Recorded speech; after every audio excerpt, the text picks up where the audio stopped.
for October 12th, 2021 will now come to order. The clerk, please do a roll call. Vice Mayor Edwards. Here. Councilmember Finn. Here. Councilmember Binsbacher. Here. Councilmember Patena. Here. Councilmember Hunt. Here. And Councilmember Dunn. Here. Thank you. The first item on the study session is a joint presentation regarding the interest of the American Federation of State, County, and Municipal Employees and the City of Peoria. Mr. Tyne. Thank you, Vice Mayor. Thank you, Council, for the opportunity to allow for these important presentations. And as you are aware, AFSCME, as it is termed, the American Federation of State, County, and Municipal Employees, does have a represented group here at the City of Peoria. They're one of 4 represented groups, and they currently are under a memorandum of understanding, an MOU, with the city in regard to specific wages and conditions. That MOU is scheduled to expire June 30th of 2022. So we are beginning the deliberations on a subsequent MOU at this point. So pursuant to city code, we actually have a process early on that allows for a statement of interest to hear of the city's interests as well as specifically AFSCME. So with that, I'll pass this over to our Human Resources Director, Christine Nickel, to allow for introductions and a statement. Thank you, Mr. Tyne.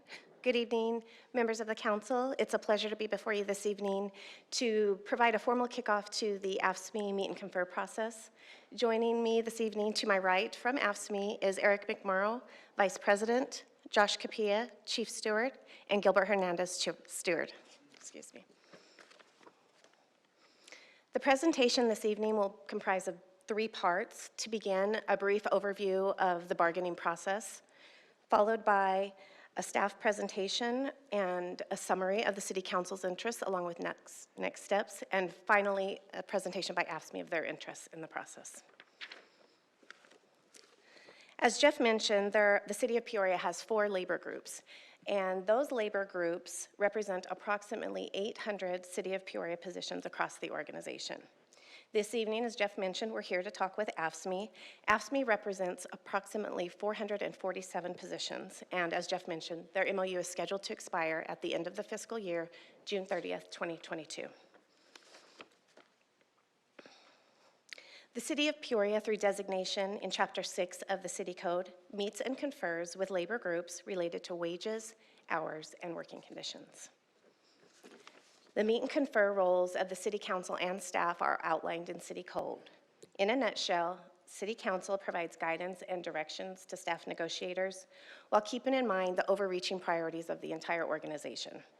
City staff meets with the labor group and explores ways to communicate and implement interests and priorities of all parties. As indicated earlier, both the City Council and AFSCME will be sharing interests this evening.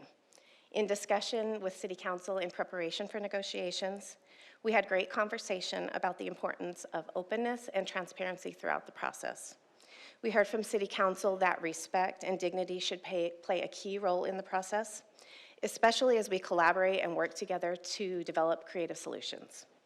This council has been very proud of the employer of choice status, and to that end is committed to maintaining the status and the ability to attract and retain a high-performing workforce.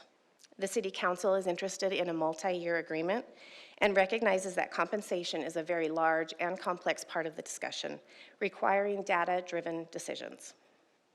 And finally, the City Council is committed to looking at this process in a balanced, factual, and transparent manner, and fair, sorry, I meant to mention fair, fair manner, with consideration to service levels, funding to support the workforce, operations, and programs to carry out the City Council goals.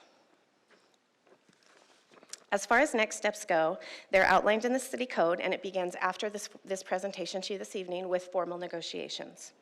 Following negotiations, an agreement is brought forward to City Council for consideration. If no agreement is reached, then both sides present their interest on the unresolved issues to City Council. City Council direction results in a proposed MOU that is then sent to the labor group for consideration. If it's ratified, the agreement is then considered by council. If it is not ratified, then the City Council may impose work rules. That concludes my presentation, and I'm happy to answer any questions before we pass it over to AFSCME. Thank you very much. Yes.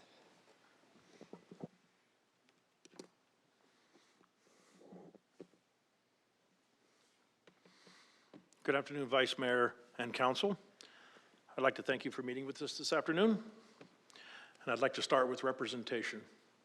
We are the largest public safety group in the city of Peoria, representing more than 125 job classifications. The job classifications you'll see on your screen there are the water, wastewater workers, solid waste sanitation, trash truck drivers, 911 dispatch, and court security, and it goes on and on and on and on. Everything we rely on as citizens in the city of Peoria.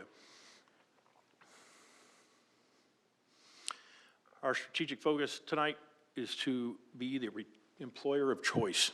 We believe that's going to come through retention and recruitment. And with the blessings of the council and our city manager, we'll continue to follow through with these things. Our proposals this afternoon, this evening, are market competitiveness regarding wages, total compensation, the contract, and then no-cost contract updates, basically language. Over the years, as we go through these, we find little errors, people interpret them. We want to get those squared away for both sides. Our mission is to continue to keep Peoria safe. That is our goal, always has been, and always will be. I want to keep this short, and that's it. Any questions for us? Anyone have any questions? No? Yeah, thank you so much. Thank you Oh, very I'm sorry, much. Vicki. Yes, Vicki. Eric, I don't have any questions about what you just said. I agree with everything, but I just did have a question, an overall question. You said retention and recruiting are two of your top priorities, as they should be. It should be in any department here. Are you having a workforce shortage at this time, or are you fully staffed to the point that you can do your work?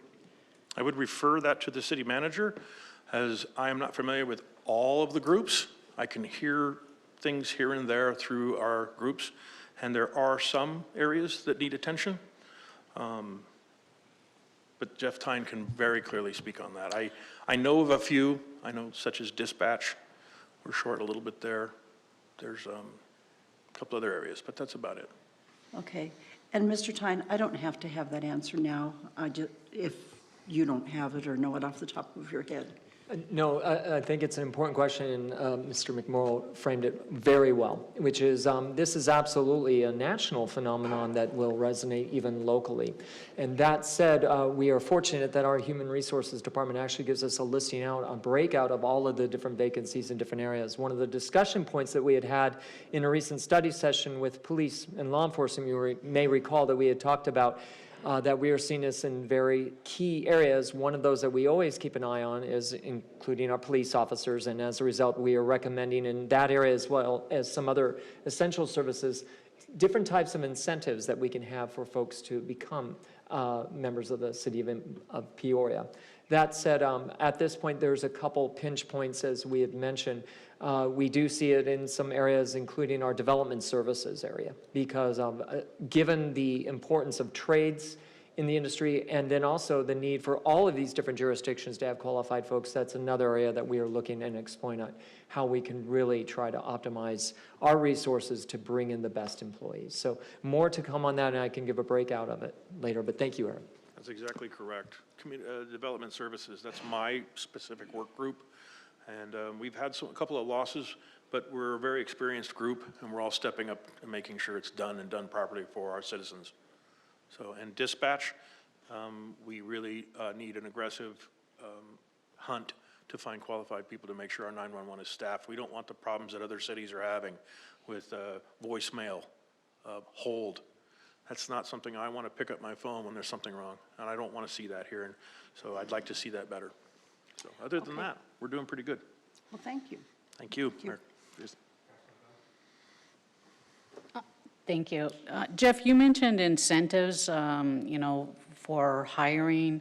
I know one council meeting, it was spoken about the police incentives that we're trying to recruit there. Can you give us an idea of what kind of incentives, and if we are able to, as a city, match what other cities are doing and be comparable? Sure, it's a little off of the subject, but I can just venture into a bit. On law enforcement specifically, I've actually had recent conversations with all of my colleagues here in the Valley and the different city managers. There's a handful of cities that are looking at providing different incentives. I've heard from them from the city of Glendale and city of Phoenix specifically that have monetary incentives. We also are looking at that approximately $6,500 would be an incentive bonus, that we'd have a hiring bonus, that it would be applied for a new officer at this point in time. That is something in addition to complementing all of the other recruitment efforts that we are going out, and that includes reaching out for appropriate laterals, looking into other jurisdictions outside of Arizona where we believe we can find qualified candidates. But what we want to make sure, and what I think is impressed upon all of us, is that we don't do anything that lowers the incredible standards that we expect of law enforcement. And so far, we've had a lot of success in that area. We have vacancies. Again, we receive weekly updates, and we are absolutely have an identified position for all of our vacancies at this point in time, and we're very fortunate on our program. But it is one that we have to continue to evolve and adjust and adapt as we see what happens in the workforce. So you mentioned the police, and we're here with talking about, public works. I know 911 dispatchers is a little bit different. But as far as the incentives and the $6,500 in other cities, I know Glendale's offering $10,000 for police. So, but as far as ASME, do we have in mind what we're going to be offering? And I'll leave it there. Yeah, a couple things to be aware of, and again, I'm going to watch to make sure that we don't get too far off of subject, but ASME is representing, as Eric had mentioned, 125 different classifications. What we had talked about in our discussions with all of you was we have to look at those areas where it's essential services, where we are having an immediate issue to do something like an extraordinary condition like this. City of Glendale does not have $10,000 for every single piece. That is for specific circumstances that are outside. Usually, I believe it's out of state. But yes, we are aware of what our other neighboring jurisdictions are doing in those areas. That said, we still continue to recommend identified essential services that are meeting a specific labor shortage is where we would recommend a use of incentives. It's very, very specific and selective, and we will keep you informed as we go ahead with that. And then my next question to, I believe, Eric, as far as drivers, I know there are some driver shortages nationally in all different areas. How are we doing as far as driver shortages, for our solid waste department? The solid waste department? Yes. We just happen to have our chief steward here, who is a sanitation truck driver. There we go, it's green. Yeah, I work in solid waste, and we are having a retention issue, and I guess the most vocal statement employees are making at this current time is pay.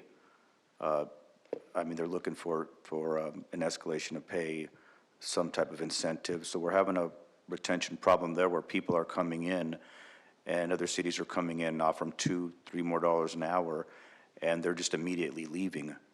So we do have some circumstances where we are having trouble in solid waste keeping it staffed fully. It's just a constant turnaround, and it's almost becoming a revolving door. That's about as honest as I can be. So, the issue is, right now, currently there is a shortage, but it's a pay issue right now. Is what we're facing there. That's what's been told to me. And then my last question, I don't know if it would. We're getting a little bit off course. They're here for presentation on what their asks are. What you're asking for is a little bit off the topic. I think you need to take that and maybe do it at a different time. So no questions? Well, you've had some questions. Okay. I'll stick to 2. Thank you. Thank you, Councilperson Dunn. Councilman Finn. Thank you, Vice Mayor. Would it be appropriate to maybe ask for some of the retention and turnover numbers just for our own edification when we're looking at this? Would that be difficult to pull? I can definitely pull the information. I don't have it off the top of my head, but I can absolutely send it to you. I hope I didn't phrase it that I was expecting it off the top of your head. No, I just wish I did. Yeah, just a follow-up, I'd like to see it, if that would be okay. And for the, Absolutely. not just for me, I assume the rest of the council would like to see that? Yeah, okay, awesome, thank you. Absolutely. Thank you, Vice Mayor. So just to clarify, so wouldn't we be receiving that data as part of future discussions or review as far as turnover rates and how current pay scales compare to other cities and where we fall and where we've been, where we want to go, and all of that will be part of that, correct? That's correct. Okay, thank you. Okay, anybody else? Okay. Mr. Tyne, anything else on this? No, thank you very much. I really appreciate the thoughtful cooperation that all of you have had and excellent presentation, so thank you very much. Vice Mayor and Council, thank you for your time. Thank you. Okay, the next item on the study session is growth management, fire, and medical. Mr. Tyne. Thank you very much. And as the council's aware, had very thoughtful conversations over the last few months with regard to some of the most key functions that we have in the city and talking about some of the effects of growth. And that means us as Peoria, as a growing, maturing community, how are we reacting and adapting in this time period? And certainly we've seen plenty of growth from an economic development side, from a community development side. And as a result of that, we thought this would be a great time for us to learn a little bit more from our fire and medical team. So with us today, we have Chief Bobby Reese, who will present the study session item and introduce our deputy chiefs who can talk about all of the different municipal fire and emergency medical functions and just what we're seeing for trends and conditions and events. So I'll pass it to Chief Reese. Thank you, Mr. Tyne. How are you? Vice Mayor and Council, good evening. With me today, I have three of my deputy chiefs with me. First, to my right, I have Chief Bernard, and I have Chief Morris and Chief Brewster over at the end. Tonight, as Mr. Tyne mentioned, we're going to talk a little bit about growth management in the fire department, where we've been this last year and kind of where we're going, and kind of cap it off with kind of the challenges that we see in the near future. So the first of all, we're going to be updating you on emergency medical services, community paramedicine, and kind of where we've been this last year and how it's grown, field operations, construction projects, and the cancer prevention program that we have. And again, I'll cap it off with some of our challenges that we see in the near future. The first one that we have is the EMS division, Emergency Medical Services Division, and we have Deputy Chief Gary Morris that will give you that presentation. Thank you. Gary Morris. You make one mistake in your life and they beat you up for it forever. Thanks, Chief Reese. Vice Mayor, Council, good evening. The EMS division, we're responsible for all the training certifications of all the paramedics, EMTs, emergency medical technicians, a total of 184 of them. We do all the ordering, stocking, delivery of all the EMS supplies, the PPE for the medics, and all the boots on the ground. We're also over ambulance transportation, the certifications of the ambulance through the Department of Health Services. We do the ambulance billing, and we do the community paramedicine. As far as call volume for EMS, they account for about 86% of all the calls that we run. As you can see, last year we ran just over 19,000 medical calls, which is about a 3.8 increase from the year before. The majority of the calls that we run are advanced life support, where we need paramedics, about 60% over 40 for BLS calls. Out of all the transports that all the calls that we go on, the ambulances go on, about 38% of those are transported to the hospital. Your ambulances, we started this in 2017, as I'm sure you're aware. At this time, we have 5 full-time rescues, 2 reserves. The graph that you're looking at is not really apples to apples, because in 19 right there, we had 2 ambulances from 2017. At the end of the fiscal year, we added 2 more rescues that year. for a total of 4. And then fiscal year '20, half of that year was 4 ambulances, and then a 5th ambulance went in service in January. So 2021 is a total of 5 full-time rescues, and that's the call volume that they had, about 7,600 calls. For year 22, we're looking at about a 10% increase, about 8,200 transports for 2022. Our community paramedicine program continues to thrive and grow. That started in 2017. We partnered with 2 other fire agencies. Kind of looking at the 911 system and the calls for service and the repeat customers that had no other option when they're having problems but to call 911. So we started visiting their homes, reaching out, talking to them. We would go to their home, do risk assessments in the home, look for living conditions, give them education on some of their medical issues that they might be having, and some alternative solutions on how to take care of their needs instead of calling 911. That's our mission statement. The lady you see in the picture is Jen Schroeder. She runs the program and is just doing a magnificent job.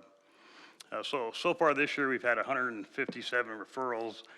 Been to some homes. Not everybody that is referred gets into the program, but we do reach out to them all and try to get them the help that they need. Probably about 90% of these referrals come from the boots on the ground, the firefighters that are going into these homes and seeing the conditions. They reach back out to community paramedicine, and then community paramedicine reaches out to those folks. We also get some referrals from the police department and from the community center.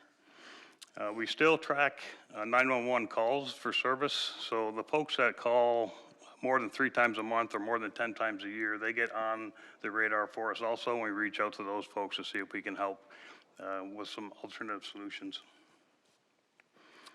This year we partnered with the Neighborhood Human Services for the COVID vaccinations. We did a lot of standbys, had paramedic and an EMT on site in case there's adverse reactions. We just finished an IGA, an intergovernmental agreement with the Maricopa County Department of Health for flu vaccines, which we've been doing for some time now. Last year, we worked again with Neighborhood Human Services, gave over 1,000 flu vaccinations to residents of Peoria, so it was a very successful program. The new IGA also encompasses COVID vaccination, so we're going to move into that, which is going to require some additional training and some materials which we're starting to order at this time. The last thing that's kind of on the horizon for community paramedicine is potentially telemedicine, where we can get a doctor on a phone or on an iPad that can help these folks with their needs also. So it's a very good program. We're moving forward. And that's all I have for EMS.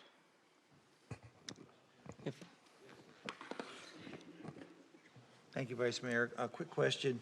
Are we fully operational now with our own ambulance service, or do we still contract out at all?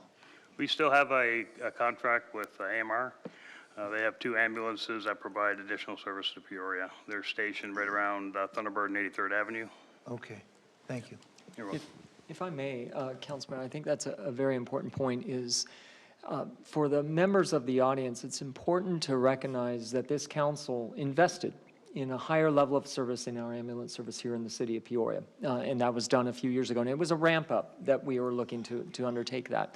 And we believe it's been incredibly successful. And as Chief Reese can talk about the changing dynamics in the ambulance industry, we're clearly glad that we got into this specific investment. We coordinate incredibly closely with the medical crew. So when you have a response, you're really getting kind of 2 different pieces, which is your emergency medical crew that is there very quickly, and also then coordinating with the ambulance service. And that's an interesting and complex dynamic that goes on. And I imagine some of the challenges that we're seeing, and which Chief Reese can also speak to a little later on, is that you've got a couple different dynamics going on. We have an expanding Peoria as we continue to grow into new undeveloped areas. But then you also have a change in demographics. So you have a lot of specific activity in more of the mature areas as well. And so what that means is we have to continually adjust and adapt in our service. And I know Chief will talk about that more. So just wanted to give you a little more insight on that piece. Thank you. I want to talk about 2 things. The ambulance service, so we do contract with AMR. Is there an expiration date on that, or is that until we're fully? Vice Mayor Edwards and Councilmember Bensbacher, there is an expiration date. I think we have one more year that we're on contract with us. What we agreed to was as we put in our ambulance, they would start taking some out, and however, that they would leave 2 ambulances in until that contract would be over with before we would have to renegotiate. And just to touch on what Mr. Tynes said, is we got into business because the only ambulance in town went bankrupt. And then the type of service, the methodology of the service changed throughout the whole valley, and as AMR and there's another Maricopa ambulance that came into town, changed their methodology for Peoria. We had what was called a dedicated service. They didn't leave Peoria. It was dedicated to Peoria. All the 2 ambulance service that it's in place now have gone to what they call a designated service, so that they designate so many ambulance for example, the west side of the valley, opposed to central and then east side of the valley. So they no longer just stay in one place or one city or jurisdiction. They're all over the place, and they maximize their revenues that way.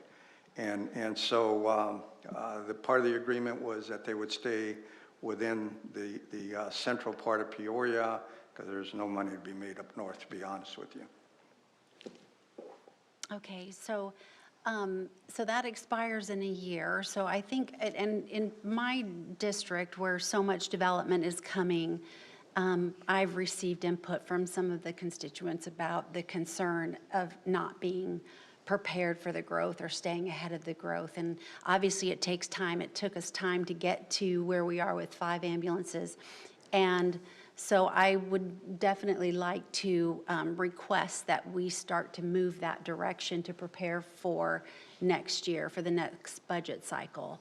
And in addition to that, and another thing that we were concerned about, if I remember correctly, was the service standards.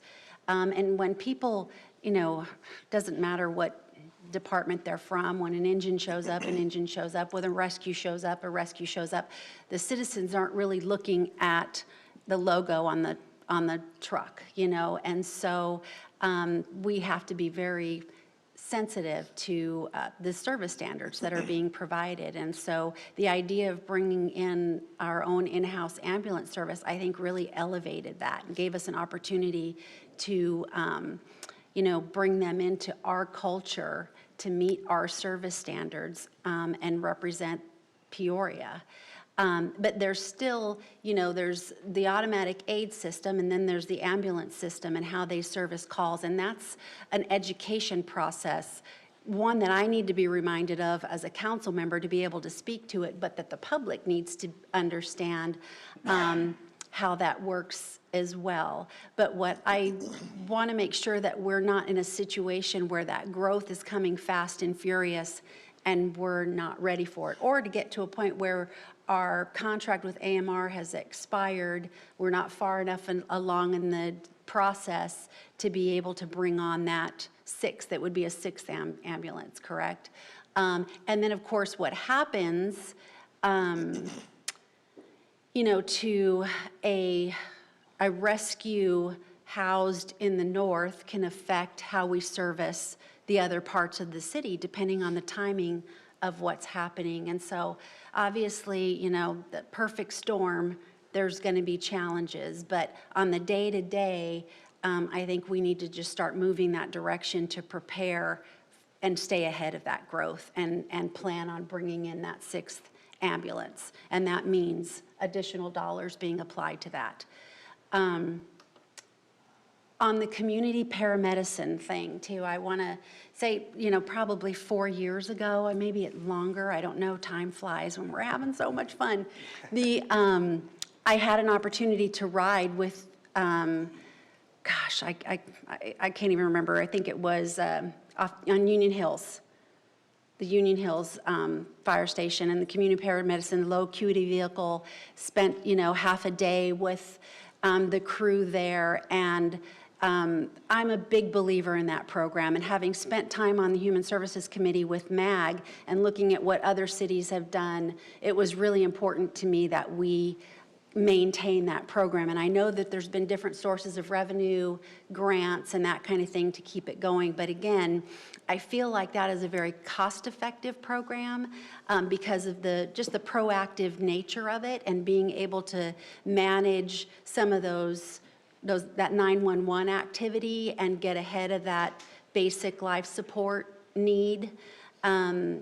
And referring, patients in that way and identifying needs that don't necessarily belong in the 911 system, but we can help these citizens get the resources and the help they need through that program.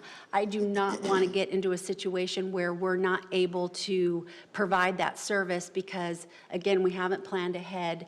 And not that that's going to happen. I just want to voice my support for continuing to move that direction and make sure that we have funding to keep that in place, because at the end of the day, I think the return on that investment is tremendous. And again, another way to elevate the service and improve the system overall. So I really want to support allocating the dollars to that program.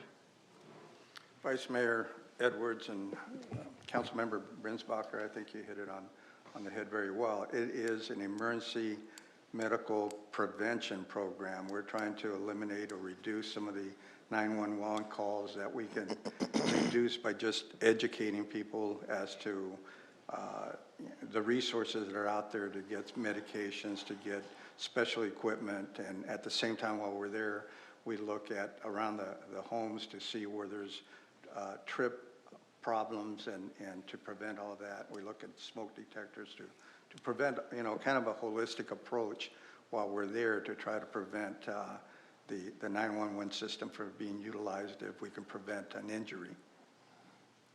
Thank you. Anyone else? Councilman Dunn? I agree with Councilmember Binswacher. We do need resources out north. It is growing quite a bit. I know we need, another station there. We're talking about ambulance. We cross over a little bit with the 911 dispatchers, but we also need, firefighters, because when we, if we are short in any one of these areas, it does take resources from all over Peoria, and we are, I know we do have the automatic aid over, and it works pretty well in the south, but not so well probably in the north. So we are going to need to have some resources committed for all these resources. So anyways, I just wanted to second that, and I agree with Councilmember that we do need more up there. Anyone else have any questions? Next, we have operations with Chief Billy Morris that will present that part of it. Billy. Good evening, Vice Mayor, Council. As Operations Chief, I oversee the day-to-day operations of our members running calls.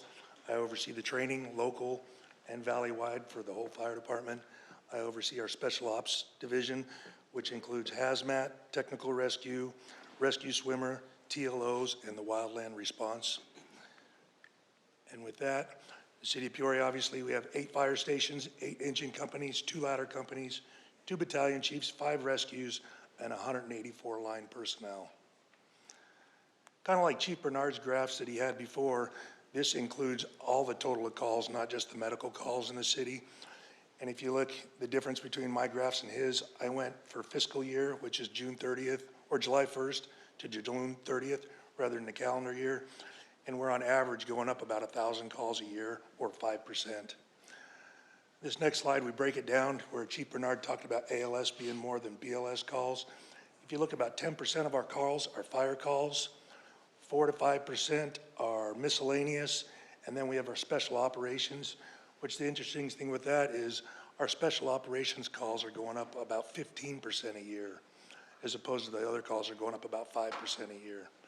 So it's breaking into our miscellaneous a little bit, and they're probably being just defined a little bit more as a special operations call. And the next slide, I want to talk a little more about the special operations, and I appreciate the council supporting us in this avenue. After the McMicken accident, we were able to put in a grant for Ned the robot from the Tohono O'odham Nation, and they gave us our robot.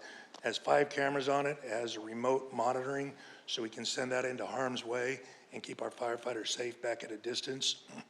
Off that same grant, we were able to get 4 drones that we are in the process of training our members on, to where they can do recon on hazardous materials, technical rescue, and wildland. As we have it now, with the training they have, they can do a tethered drone above the battalion wagon and see 360 degrees. If we're up on a west wing looking for a hiker up there, we'll be able to spot them hopefully quicker with our drones. And last but not least is the council gave us a new fireboat this last year, which our last fireboat was nice, but this one had the input from Chief Brewster and his group and a user group building this boat for us. And with this new boat, we're able to come up onto patients, put the front of the boat down, drag them onto the boat and work on them. And this boat actually has space in the bow to where we can work on patients without having to drive them back to the dock, pull them off of the boat, and then work on them. So I applaud you guys for supporting us with these tools. And that is all I have for operations. Any questions on that portion? If not, You said specialty calls or something like that had gone up so much. What would classify as that? Special operations calls or hazmat calls, mountain rescue calls, trench rescue calls, confined space rescue calls, rescue swimmer calls, wildland calls, those fall into the special operations, not just the day-to-day running a house fire or going on an EMS call.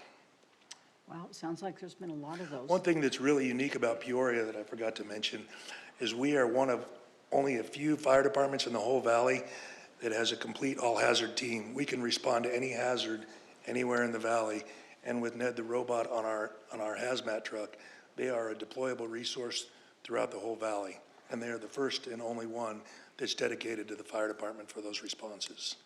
That makes me so proud. Me too. You can kind of understand why we have so many. We have a lake, for one thing, and we have a lot of mountains, and hiking is very popular. I personally don't know why, because I won't do it, but I know, lots of accidents occur because people go out when it's too hot and so on. So yeah, we have a lot of places where people can get hurt, but yeah, it makes me very proud. You note that there's the call volume's going up, but it is going up in the south, the central, and north part of the city, not just the north part of the city where the growth is. We're getting a lot of infill in the south end of Peoria and central Peoria, so the call volume there is going up just as much as it's going up in the north part of our city.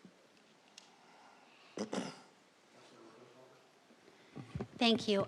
One of the things, just backing up a little bit, wildland made me think of this, but with the ambulance service there, I just want to note too that there is some cost recovery with that, in that, there's a billing and a revenue stream there. So that's something to consider too to help move this forward. With wildland too, when we have crews respond to a need, wherever that might be, and we never know from one year to the next, but there's also some recovery there too. There's reimbursement for that. Is that correct? Correct. From the state land, we have an IGA with state land. When they call us out to fires that are outside of the city of Peoria, and we respond, even as an automatic aid area, we can bill the state and they'll reimburse us for those calls. Perfect. Thank you. next we have Chief Brewster to talk about Administrative and Supportive Service Division. Thank you, Chief. Good evening, Vice Mayor and Council. So I am over our Administrative and Support Services Division. On the administrative side, I oversee all the testing, hiring, promotions, anything personnel related, budget, and our health and wellness program. And then on the support services side, I oversee all of our mechanics, our facilities, construction projects, equipment, fleet, and all that stuff. So quick updates on recruitment. Whoops. Sorry, I bumped the switch there. So project updates, we have recruitment, telestaff, our construction projects, and health and wellness. I will start with Telestaff. So Telestaff is a staffing software that we've had for a number of years. And as we've grown, this software originally, it's been very cumbersome and very difficult, not user-friendly to use.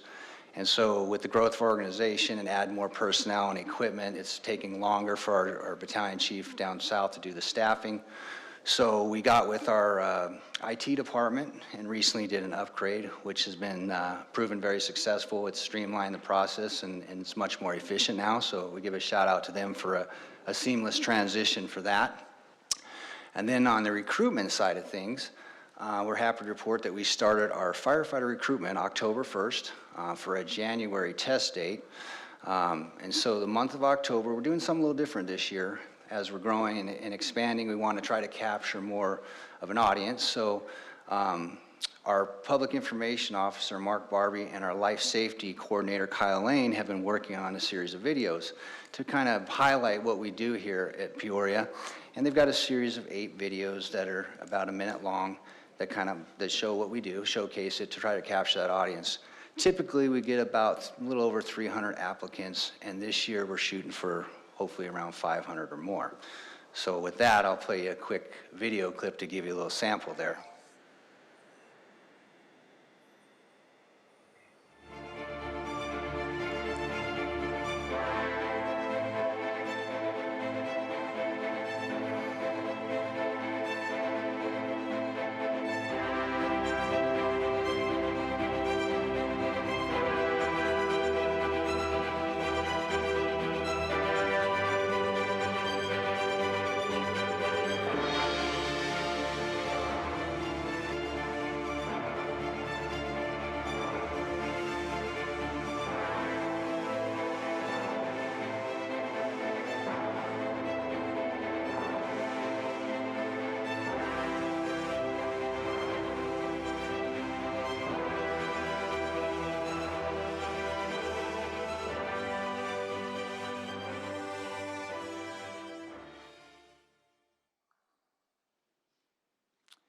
So, and folks can go to our social media and also our website to get details on that. So applications will open up November 1st and close at the end of November.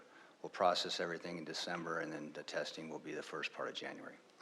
So as far as our construction project updates, earlier in the year, council funded the purchase of this fire fleet storage facility.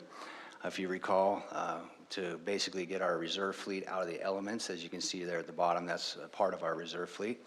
So the goal is to get that in the building, get it protected, and also to have some storage space for our critical EMS supplies, things like that. We're happy to report that we do have permits on that, and construction has started. The scope of work includes some interior renovation to create some more space for storage, some gas monitoring stuff in the main storage area for the trucks, parking lot improvements, fencing, security cameras, paint, that type of stuff. And that is slated for completion sometime in December, and we hope to move in January. And this is over here on Sullivan, just right across from our current support services location, so it's very convenient for us to gain access to that building.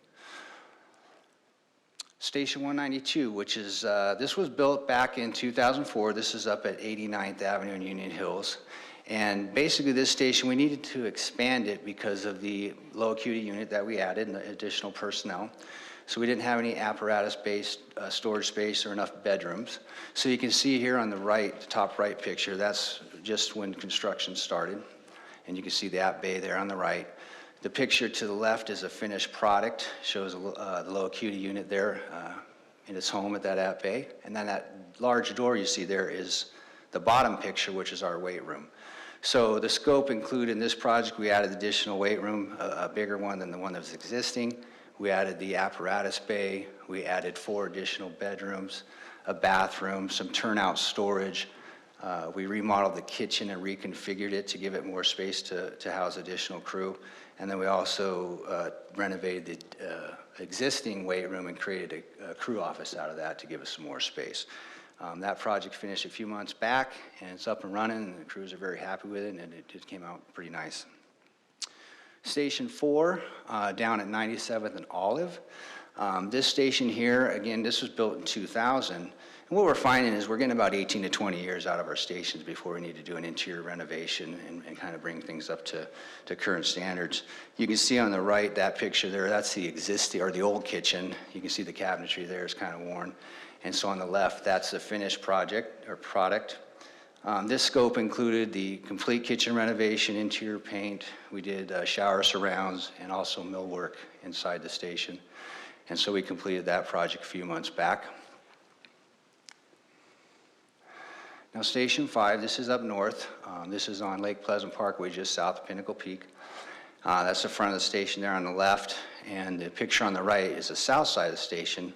I'm showing you that picture because that's going to be where the two new apparatus bays are going. We are expanding this station again because of the growth up north. We've added the rescue up that way, and then also we're moving our ladder truck from 197 over to 195. With the commercial growth in that area, that's basically our new commercial corridor. So we decided to move the ladder over there because the call volume's increasing, plus it's a better use of the resource. So this scope includes adding the battalion chief app bay and also the rescue app bay on the south side of the station you see there. Also, we're adding additional 6 bunk rooms, 4 bathrooms. We're doing a interior renovation on the existing bathrooms, countertops, some shower surrounds, that type of stuff, interior paint. We added 2 new crew offices and reconfiguring the kitchen a little bit to add some space. So that project is currently in design, and that is slated to start in February with the completion of sometime next summer. So we're excited about that and getting that done. So on the health and wellness side of things, so this functional movement screening, this is actually part of phase 3 of our wellness program. If you recall, a few years back, we started that. And this got delayed because of COVID, so we're happy to report that this is now up and running. We've run the department through this process, and what we did was basically functional movement screening is a tool to evaluate movement patterns and also to identify dysfunctional movement patterns. And so what we did is we sent 4 of our members to training to get certified in this, and we partnered with Foothills Physical Medicine, and basically ran our members through this process. And what's good about it is we actually identified a handful of folks that had some range of motion issues and got them linked up with physical therapy with the goal to reduce injuries. So that's already proven to be very successful. So we're excited about that program. That's something that's going to be ongoing, that we're going to constantly be doing and evaluating our folks yearly. So on average, we have about 3 people off on injury, and so obviously we want to try to reduce that and keep our folks healthy and on the truck and keep the costs down. So that's the goal of that program. Cancer prevention, this is something that hits home for us with the recent loss of Captain Dave Stutzman and also Captain Dave Ranke. In fact, occupational cancer is the leading cause in the line of duty deaths for firefighters, with 75% of those being cancer related. Firefighters have a 9% higher chance of getting cancer and a 14% higher chance of dying from cancer than the general public. So over the last several years, we've been implementing best practices. We've taken an aggressive approach to reduce our exposures by adding 2 sets of turnouts for our crews, our clean cab policy, our decon protocols. We've got exhaust systems in all the station bays. So when the doors come up, the exhaust fans kick on, suck all the diesel fumes out. So we're lowering our exposure there. And then last year, as you recall, City Council approved funding for our cancer screening pilot program. So this is to supplement the measures that preventive measures that we've already put in place. So we really appreciate you funding that. This is a very important step in our fight against cancer. And so the program, with our labor management group and working with our human resources department, we put together what we feel is a very solid, robust program that's going to identify cancer early, and we can provide early treatment and ultimately save lives down the road. And currently, the pilot program is now underway. What we did was we took our top 20 members with seniority, because obviously the longer on the job, the more exposures you have. And basically, we've run the first 3 through the process to try to work out any kinks that they may encounter as they navigate the healthcare system. And so, so far, so good with that. And so once those 3 get through, then we're going to send the remaining group through, and then we'll evaluate the process and evaluate the funding as we close that out and see how, and then send some more folks if we can. So we're excited about this program, and again, very important in our fight against cancer, and we appreciate you funding that.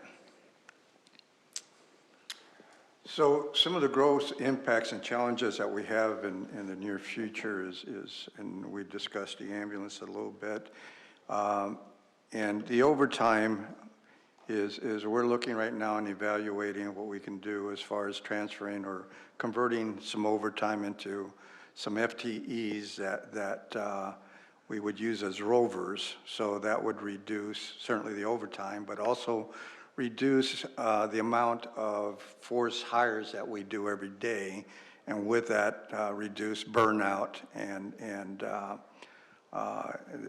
we can also do some creative things with those rovers, or days that we have extra people, we can staff part-time or some peak time ambulance until we get full funding for some other ambulances. So we're looking at that right now and evaluating all that. New technology that we see coming, we have some energy storage systems coming, some big ones up there by Cowtown, as Council Member Binsbacher knows, and we sat with APS and AES, which is the installers, and trying to get ahead of it, and they're fully aware of McMicken and some of the issues that happened in McMicken, and we're trying to get in front of that by meeting with them and preventing by regulations and things that will make it safer for them as well as to our folks. The semiconductor plant, the TSMC, that will be going in on at the 303 and about 43rd Avenue. It's on the Phoenix side, but we anticipate that with that we'll have some associated suppliers that will come in and hopefully into Peoria, but that'll be a challenge for us on the hazmat side, making sure that we familiarize our folks ahead of time in some of those, gigantic structures and some of those suppliers and some of the materials that they'll be maintaining. And so we want to get ahead of that and prevent anything from happening, and so that we don't affect our citizens with any kind of toxic smoke or anything that may happen as a result of an incident. So we're trying to get ahead of that. But that's kind of what we see in our crystal balls. So with that, we'll entertain any questions. Thank you, guys. Anybody have any questions? Councilman Binsbacher? Thank you, Vice Mayor. With regard to the energy storage facilities, that, obviously we know that's the way of the future. And so I'm really pleased that we are, it was a terrible experience that happened at McMicken, but there's no doubt in my mind that we're learning from that, and we're using what we learned and what our members have been through to make it better in the future. And I think that's really important for people to know. We did have a really good meeting and trying to get ahead of it and know that it's the way of the future. But I will say, Chief, I don't think I've seen you on the edge of your seat in a meeting like that before, and you definitely did not show any mercy, and made some great points. And I felt even in all of that, I couldn't have done that without you there. But through all of that, I felt like they responded really well and are putting in the time to learn everything about them to keep them safe for the future. But it's, it's the direction that all of this is going. And Ned was is going to be worth his weight in gold. Sure. And I think that was a definite step in the right direction, so thank goodness for that. I have a question about recruitment. You talked about recruitment. So obviously, we just heard from AFSCME and some of the challenges there, and we've talked with PD and know some of the challenges there. We have our work cut out for us and have to have some additional review of all of that. Just in the current place and time that we're in, post-pandemic and all of that, and just the world changing, are you experiencing challenges with recruitment? Historically, it's been a long line of, interested applicants. Are you still, is that going down? Do you see a change in that? Vice Mayor Edwards and Councilmember Binsbacher. In the past, we've been consistent around 300, a little over 300 applicants. I think in the current economic climate, I know that this is a problem that they're having across the board as far as getting applicants to apply. It's a change in workforce, things like that. So with our efforts on the video side of it and trying to promote the department more and what we do, we're hoping that's going to capture a larger audience. I know that we've been very successful with the work that our PIO has been doing and our public life safety coordinator, Kyle. As a matter of fact, some of our social media has been like 14 million views, I think is what we've had on some of that stuff. So huge increase on our social media, people and sharing it and things like that. So we're hoping the word is going to get out and that's going to increase our applicant base. And so more to come with that, but we are confident that will work. So Great, we're trying to do everything we can to increase that. So. great, thank you. Councilmember Dunn. I think it was you, Bobby, that mentioned overtime hours. How much did we have in the last fiscal year? I don't, Vice Mayor Edwards and Councilman Dunn, I don't have those figures with me, but I can get those to you. Okay, yeah, because, and you said that we needed more full-time employees to cover some of those overtime hours. Is that correct in my understanding so far?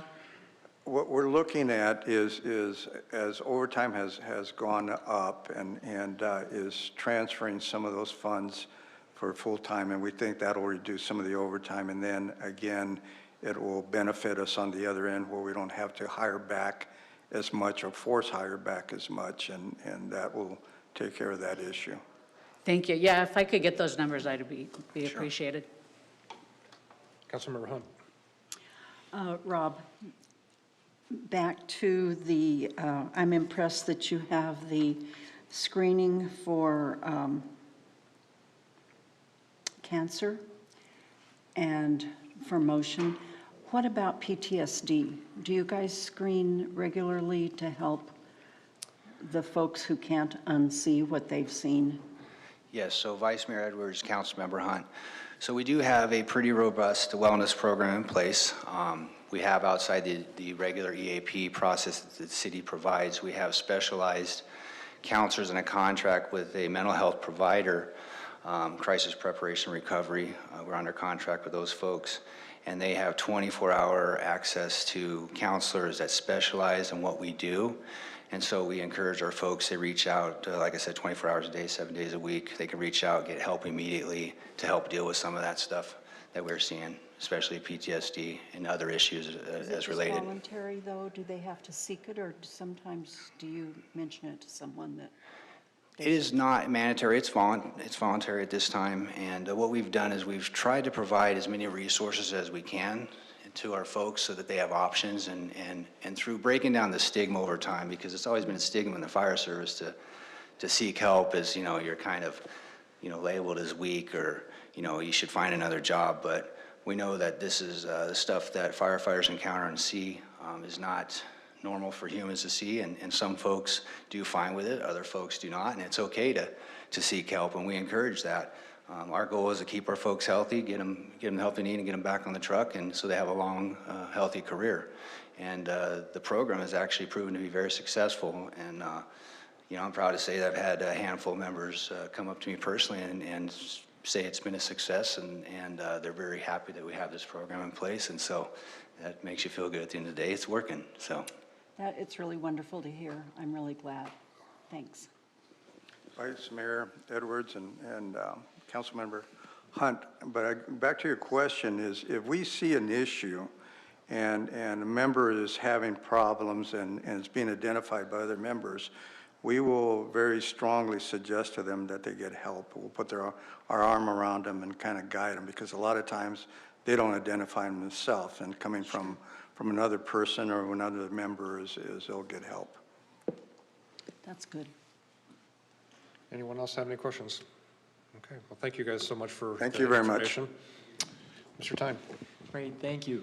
I really appreciate the conversations today. It was very helpful, and have a lot of notes on that. So, next, we're going to transition to a little discussion on Old Town. The Old Town area, of course, is roughly at the intersection of Grand Avenue, 83rd Avenue, and Peoria Avenue.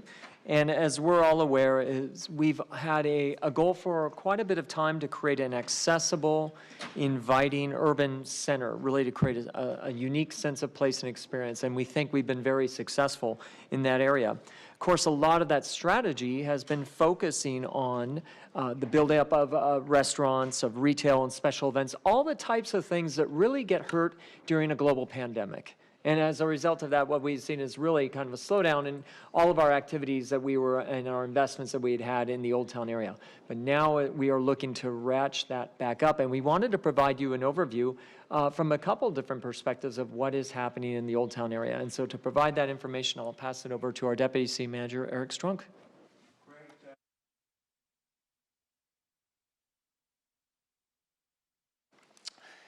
We're pleased to be here this afternoon to discuss several key updates and redevelopment efforts related to the commercial core of the Old Town Peoria. As you know, and as our city manager mentioned, Old Town Peoria, it's a 4-square-mile area near the intersection of Grand Avenue, 83rd, and Peoria Avenue. So we're right in the middle of it. It's right around here. It's less than a quarter-mile north of the City Hall campus area. It's home to the Peoria Center for the Performing Arts, Osuna Park, our 26,000 square foot community center, and several city-owned historic buildings. It's also home to several special events that annually bring in an estimated 150,000 individuals, visitors, residents, and so on. And that's in a good year. We've had a tough year with COVID, and we had to dial back a few of those. But part of what we'll share with you tonight is we're back on path again, and we're very, very excited about that.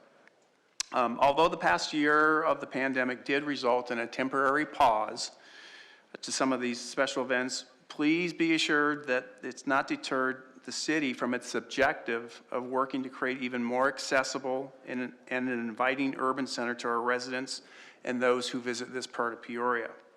So we've got a few updates, and to go through those updates, we've got some special guests this evening. The first to my right is Mary Lou Stevens, and Mary Lou is our Arts and Special Events Manager. She's going to start off by giving you a summary of all the neat special events planned for the Old Town area and some of the changes that have happened as a result of our experiences in the last year. Next, we're going to move on to Chris Calcaterra. Chris is our Deputy Director of Parks, Recreation, and Community Facilities. And what we've also been doing is we've been looking at some vacant parcels in kind of the 83rd and Washington area. And we've developed a few concepts that we wanted to kind of walk you through, get your reaction to. We do feel we want to move forward with a couple of them. A few of them, there's a funding question, and we'll seek your guidance on that. And finally, Katie Gregory, our other fabulous Deputy City Manager, is going to talk about some of the development initiatives that she's been affiliated with our Economic Development Department and the DCR, the street concept in the general area. So with that, I'm going to turn it over to Mrs. Stevens, and she'll go over our special events. Thank you, Eric, and thank you, Vice Mayor and Council.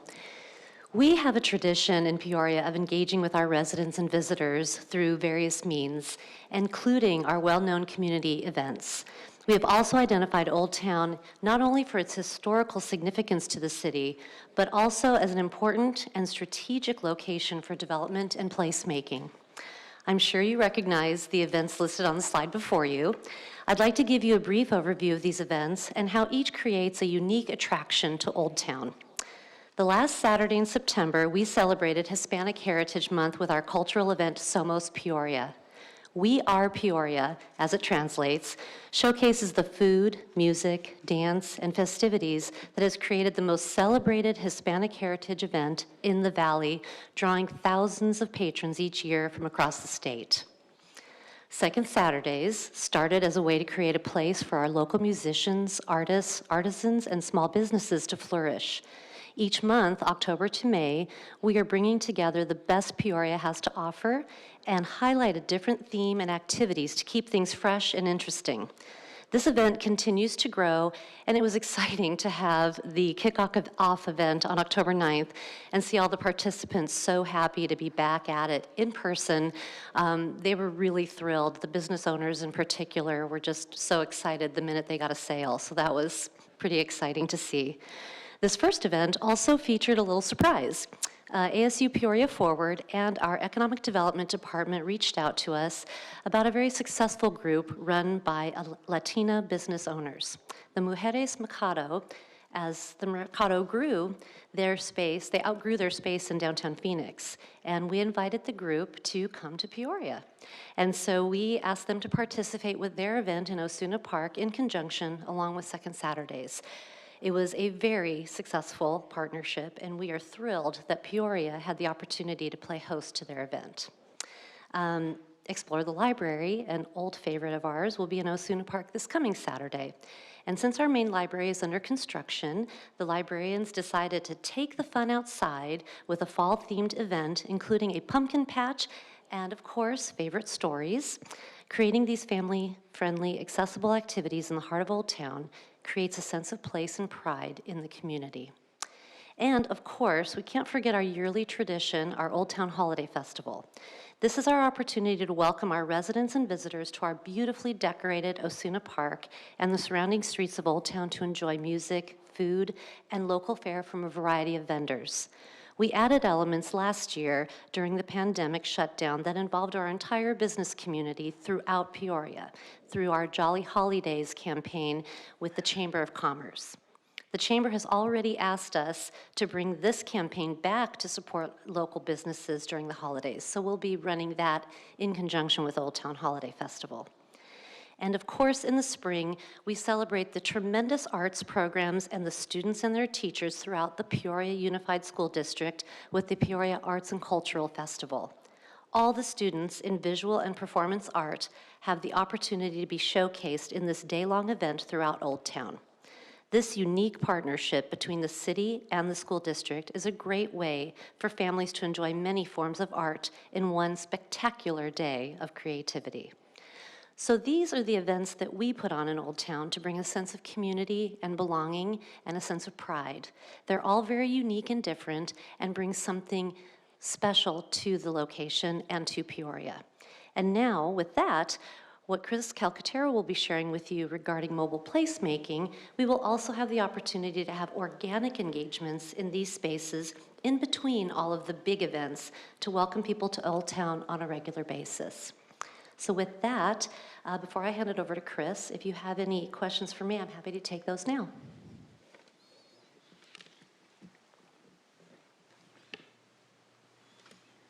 All right. Thank you, Mary Lou. Vice Mayor, members of council, we are pleased to introduce you today. If I get to the slide first. We are pleased to introduce you to some placemaking concepts that will build upon the Old Town momentum through enhancing the curb appeal and authentic sense of place for our community. There's been public interest and excitement that Mary Lou just mentioned in activating this location not only for the special events, but also for attracting passive uses, shade respite nodes, and daytime program opportunities. This placemaking opportunity will be achieved utilizing unique landscape materials and minimal hardscape elements. The architect that actually worked on this design mentioned how fun this project was. It's out of the box. It's maintaining a criteria and perspective of mobility in landscape design.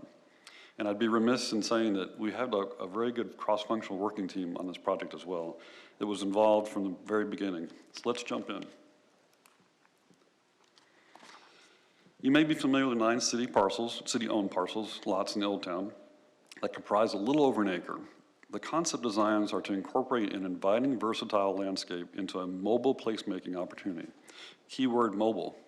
This area is obviously being looked at to be developed, which Katie will speak to in a moment. This above-ground temporary enhancement bridges this area for the next 3 to 5 years as an ideal location to provide community activation, social gathering, and spaces for all. Current zoning will remain in place as a core commercial mixed use, and development absolutely remains a priority for this area. Here you can see the lots, and we have prepared 5 concept sections seen here, A through E. We believe sections A and B are more near-term enhancements, and sections C, D, and E are potential midterm budget enhancements with additional phasing and designs to follow if directed. Before we get into the actual section concept, let's give us a quick, better idea of what mobile placemaking may look like. We provided some visuals here to the form and textures that you may become through the landscape materials in these section areas. The concepts align with an authentic approach to sustainable practices, such as the natural look of above-ground tree boxes for instant elevation and shade.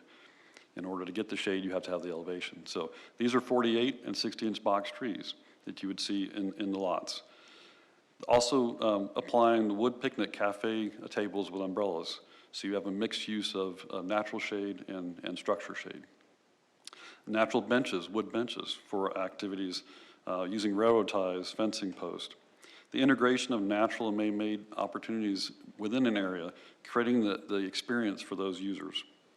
And most of all, the connectivity of sections for event users, or special events, and also for day users as they explore new areas and opportunities. One learning opportunity for myself was the architect don't make straight lines. People will not follow and explore the next area. So as you can see in this picture here, this is a mulch pathway. It's not typical, but it's a unique opportunity, and it invites you into exploring the area, no matter how big or small that area might be. One of the most exciting byproducts of this concept is in the form of the mobility I spoke of earlier. Placemaking is just that. It could be anything. These landscape and amenities that are proposed would also be repurposed into the city's park system where appropriate when the Old Town location has a development opportunity. So with this visual benchmark of mobile placemaking, let's briefly look at each section. Section A, concept affectionately called the beverage spot, includes a quaint location offering amenities for smaller gatherings and current events such as the Second Saturdays. The beverage spot area will be inviting with a small raised platform stage, a food bar location, a food and bar location, you can't have both together, picnic tables with umbrellas, and rustic wooden fence barriers, which obviously allows us to have an opportunity for event beer garden when special events are in town. Festive festoon lighting creates a sense of place in the evening, and large box trees with drink rails, which prevents a space to socialize and gather around. This location will have its own authentic feel and draw. It will be an inviting destination all year round for users when not programmed, and is adjacent to the 83rd Avenue corridor in the business community. Section B, adjacent to the street frontage on 83rd Avenue, is also going to be known as the Great Lawn. This area connects section A and B and complements the beverage spot for larger events and allows outside opportunities like movies on the lawn or pickup games to occur organically as patrons find their niche within the placemaking landscaped sections. The Great Lawn section will have approximately 10,000 square feet of natural turf, a perimeter defined with 48-inch box trees, and seating areas with umbrellas. Also, a mobile stage location will be adjacent to the turf for those special event activities or programmable events. Section C is called our shade and educational gathering area. The shade area contemplates a grove of trees around a larger centerpiece where you find yourself inside a shaded area, shaded natural area. Inside this area, you would find planter boxes with shrubs and pollinator plants. This becomes our educational opportunity. Also, you'd have seating locations throughout this, but they wouldn't be traditional seats. They would be made out of timbers or wood logs, so they're organic and natural to the area. We also are contemplating interspersed gaming tables amongst the grove. Think of playing chess in New York City in an urban environment. Now put yourself in this shaded natural environment. In Section C, our shade and gathering area. Section D is our passive pop-up zone, which is an active gaming and interactive zone. This passive zone could potentially have a picture wall for those Instagram moments, full-size game, mazes, bocce ball, tetherball, cornhole, horseshoes, and anything concrete gaming table related like table tennis. Timber seating would also be part of this area because we want to invite all the different ages. We're going to have children, playing adult games of skill, and then we're going to have their siblings with them. So why not climb on that log like you used to when you were smaller? So these opportunities are actually thinking creatively, expanding their horizons, and engaging them without a true play structure. This would not be a playground. These are set up to be interactive for different age groups. This passive pop-up zone is directly across from the community center, which is absolutely fantastic. This is what we want the community center to be doing. getting outside when they can, and it's an opportunity for them actually to have people go inside the community center to check out games for these activities such as cornhole where they need playing materials. This zone, along with the other sections, is a prime use in conjunction with the community center and all the program activities currently in there and the daily users that flock to this center. Section E is our active recreation pop-up zone. You may be familiar, this is a street currently. We would transform this drive into a secure street closure to provide access for games and events such as portable basketball goals, 3-on-3 tournaments, Foursquare, portable skate park. Who doesn't want to paint on the street? I know Mayor Lou's very good at it and has done a good job. Small farmers flea markets that can pop up in the area and energize this enhancement of mobile placemaking. The active recreation pop-up zone offers a unique opportunity to enhance any event, as well as create a new destination for new activities that the community seeks in a non-traditional way. Chris, I have to ask real quickly, as it's a street, is engineering on board with the concept here at this site and how this impacts traffic? Great question. Yes, this is part of our multifunctional team, cross-functional team was engineering, and this is an opportunity that we would have to go through the correct processes for, but we would have a permanent closure utilizing landscape beds that are blocking off both ends of the section from the alleyway to Jefferson.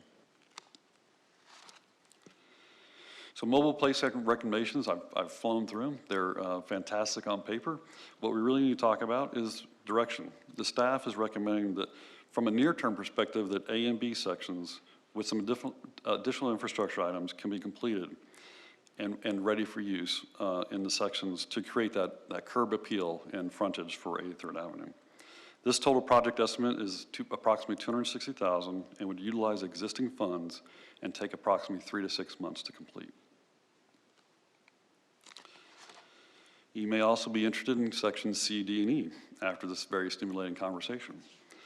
These sections would fall into our midterm phase and would require a mid-year budget adjustment or a new FY23 budget request during the upcoming budget process if directed.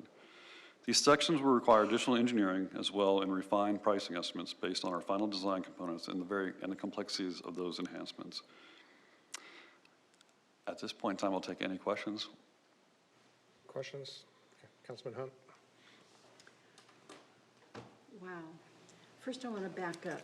Mary Lou, I didn't ask you anything after you spoke, so I'm going to back up here for a minute, and I'm not going to ask anything. I'm going to tell you how wonderful Second Saturday was. And the Mujeres Mercado, they were amazing. I think there were as many people there, and there was no direction to it or anything. It was just there, and it was so amazing how when we bring people into Old Town, they find the stuff to do. The parking was brilliant to make part of C, D, and E here, used as parking for that night. The maze, the kids loved the maze. I don't know how long I was there for a while, and they stopped going through it and started going on it, which, for those of you that weren't there, it was hay bales, straw. So I assume it was very safe. I don't think we had any broken arms from it. But the vendors seemed happy. I would suggest more food vendors next time. The lines were long and they ran out. And I would definitely encourage having Mujeres Mercado back. I don't know the situation with them exactly, but I bought a hat. I mean, they were very different, very diversified group. Good job for the first one back after COVID. And then I guess I have a little crossover question here. I know you worked in this group that built this plan, so have you incorporated ideas for Second Saturday into this? Of course, we'll have C, D, and E for a while anyway, but A and B, are you going to be able to work in those spaces with Second Saturday? Thank you for the question, Councilmember Hunt and Vice Mayor. Yes, thankfully, I was brought to the table on all of these conversations, and so we are working with our vendor and with Chris and his team to make sure that we can work around all of these and make all of the events in Old Town work with these improvements. Good. Thank you. I was pretty sure of the answer to that, but I wanted to ask it anyway. Chris, you've knocked it out of the ballpark, which is your thing anyway, right? The ballpark. This is just amazing. I had an idea where it was going, but you've really refined it, and I think your architect has been brilliant on this. I absolutely love it. Of course, you know my wish list is always bigger than what Santa brings me, but it's always been that way my whole life. I wish we could do C, D, and E sooner, but you know what? It's okay, because we're moving forward. This has been so long coming to have anything beautiful and usable and accessible to say we're a community and we do like to work and play together. So I'm happy right now. I'm happy with A and B. I'm happy with the way it looks. And you said 3 to 6 months. When are you going to be breaking dirt out there? Our hope, if directed, A and B, we have some infrastructure needs, so we're hoping in the next 6 weeks we'd be putting in some irrigation work to start the The process. shovel out there. We should do a shovel dig picture thing, whatever that's called, groundbreaking. Yeah, we should do that, because it's been a long time coming. Anyway, it's all beautiful. Thank you for your work on that. Thank you. And for the rest of the Espresso team, too. We had an amazing team. Councilman Binsbucker. Thank you, Vice Mayor. So congratulations on Second Saturdays. I heard wonderful things. I was out at the lake for that event, which was fantastic, totally different experience, but I am a huge fan of Second Saturdays, and the potential's amazing. And what Chris just described, I think, helps to take it to a totally different level.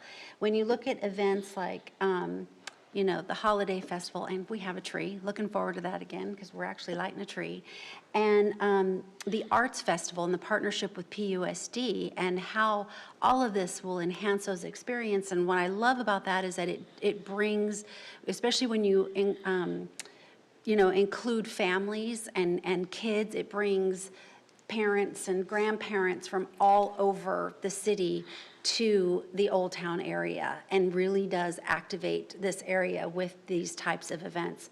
And I absolutely love that. So this reminds me, this A through E thing, this is like, you know, when I painted my kitchen from the old red to white and bright, and then I hated everything else in the house and had to wait. I feel like you know, we can't make this happen soon enough. I also want to clarify, this doesn't mean, this can still be developed ultimately. This doesn't get in the way of that, and we can harvest trees and things to repurpose. So you had said, and again, these all work together to activate this space and help improve what we're already doing and really open opportunities for more. I don't want citizens feeling like I felt when I painted my kitchen. You know, it's like I want them to know that there's a sense of pride in this area and a commitment to this area. And if I understood correctly, you said that, okay, we'd have to do a mid-year adjustment for A and B. No, that's already in place. So the mid-year adjustment would be for C, D, and E. Correct. And so Councilmember Hunt, I feel like, if I'm reading her body language, feels the same way I do. Do we have to wait, or is it possible, do we have those funds to be able to do a mid-year adjustment to do all of this? We got to ask. Yeah, thank you for the question. Yeah, this is the importance of study sessions right here, is to really gauge your interest in the concepts that are put forward. If we sense a real enthusiasm, what we will do is I'll consult with our other amazing deputy city manager that's in the background, Andy Granger, and the finance and budget staff. We anticipate that in November we'll likely provide you a financial review, and at that time we can talk about what is available one-time funds. If we believe that this is of a high enough interest for all of you, and we look at that, then that would be a great time for you to provide us some direction to move in the fiscal year 22 mid-year adjustment for that. Does that answer your question? Yeah. I'm just looking for nods, you know. Okay. I have a question. So I have actually two questions. How far is Pioneer Park from there?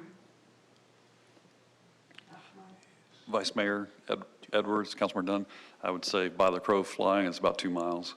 And do we have an ongoing cost and maintenance for what it would be for upkeep with these?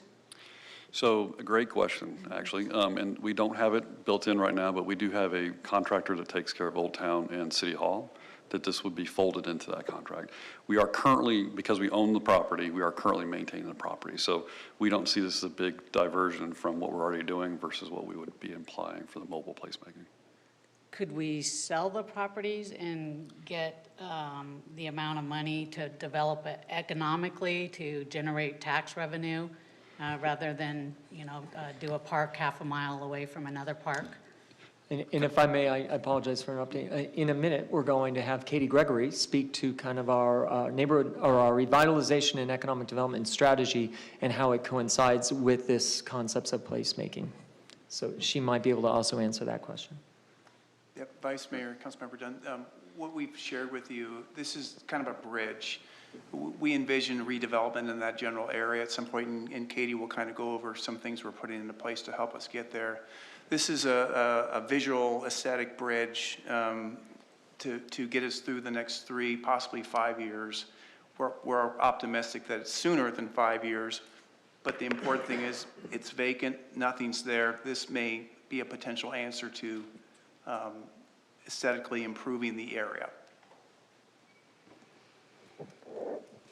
So with that, why don't we shift gears to Katie, and then if there are any additional questions after that, we're more than happy to answer them. So Katie? Thank you. Yeah, and maybe if I can real quickly, kind of some of the brilliance of this plan is that it is mobile and it has the ability to be moved if development interests for that come in. We have been talking with a lot of folks about development interest in Old Town. I think this is an enhancement and an additive to anything that anybody wants to come in and do, because most are looking for existing space to renovate and make into something.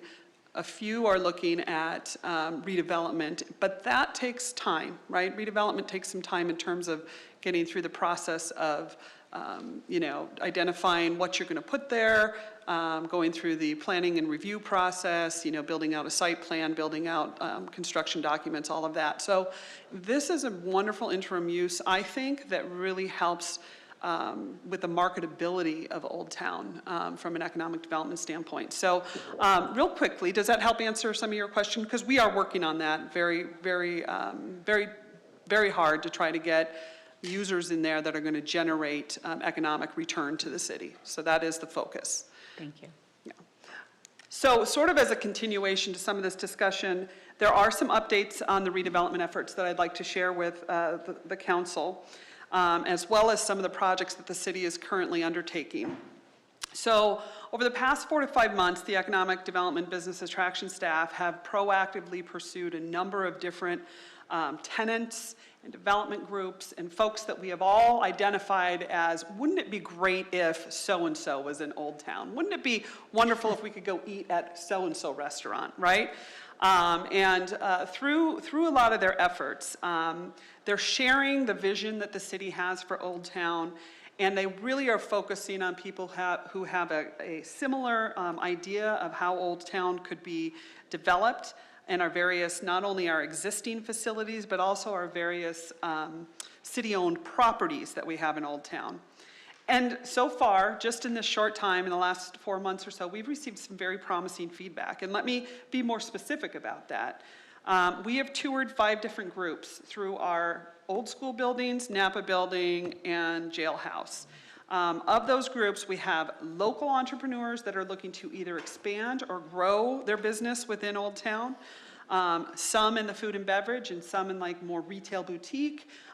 We've had tier 1 restaurateurs who have come and looked at Old Town and are interested in Old Town and want to either bring a new concept or more of a regionally proven concept to our old school buildings, which would be fantastic.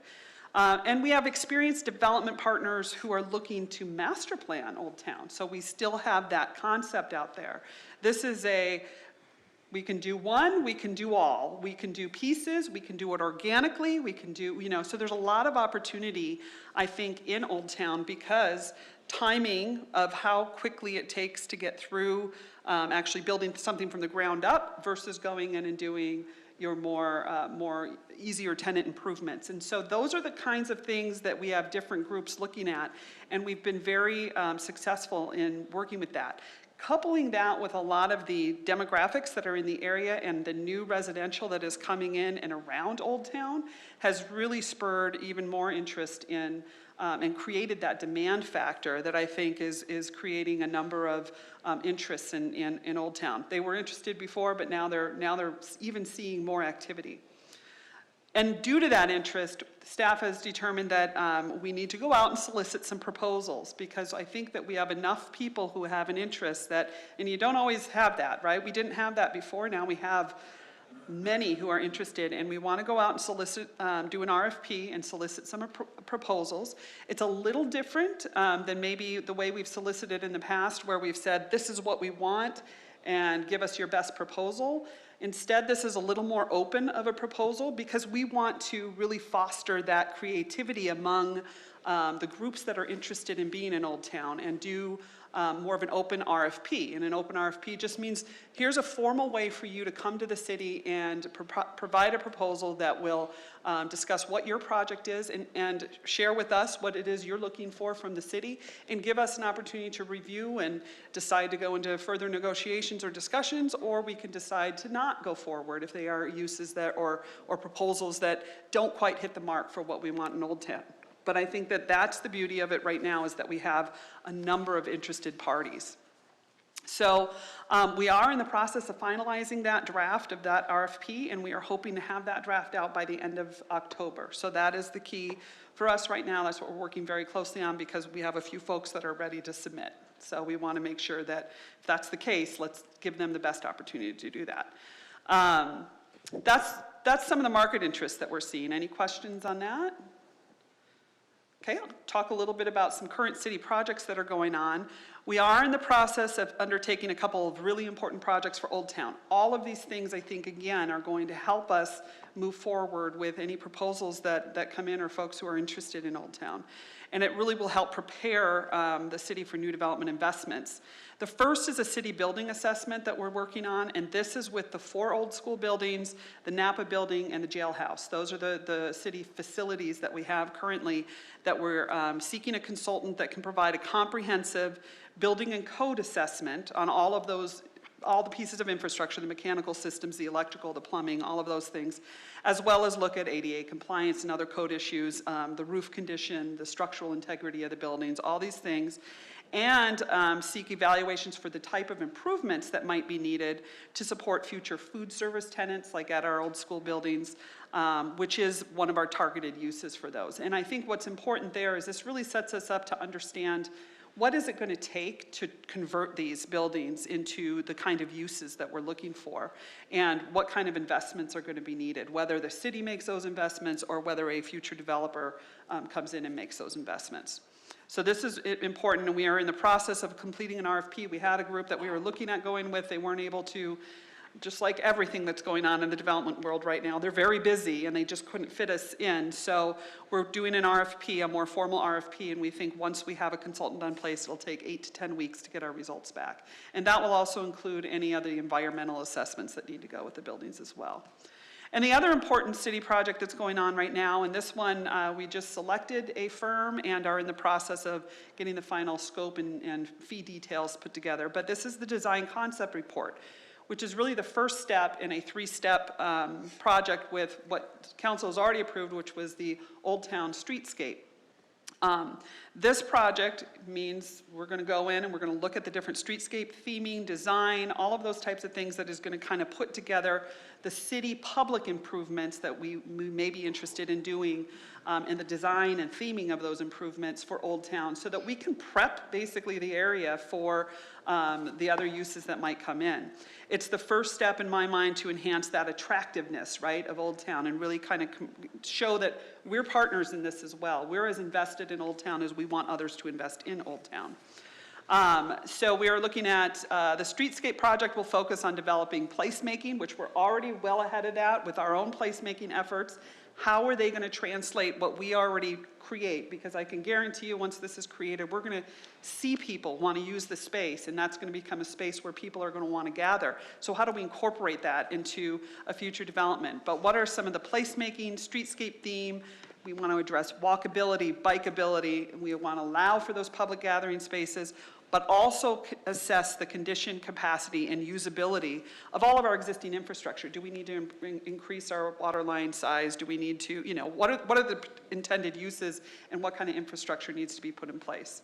So, as I said, we've got a consultant selected. We're in the process of finalizing that scope and that fee, and we expect that project to start in November, and it will take about 9 to 12 months to complete that project.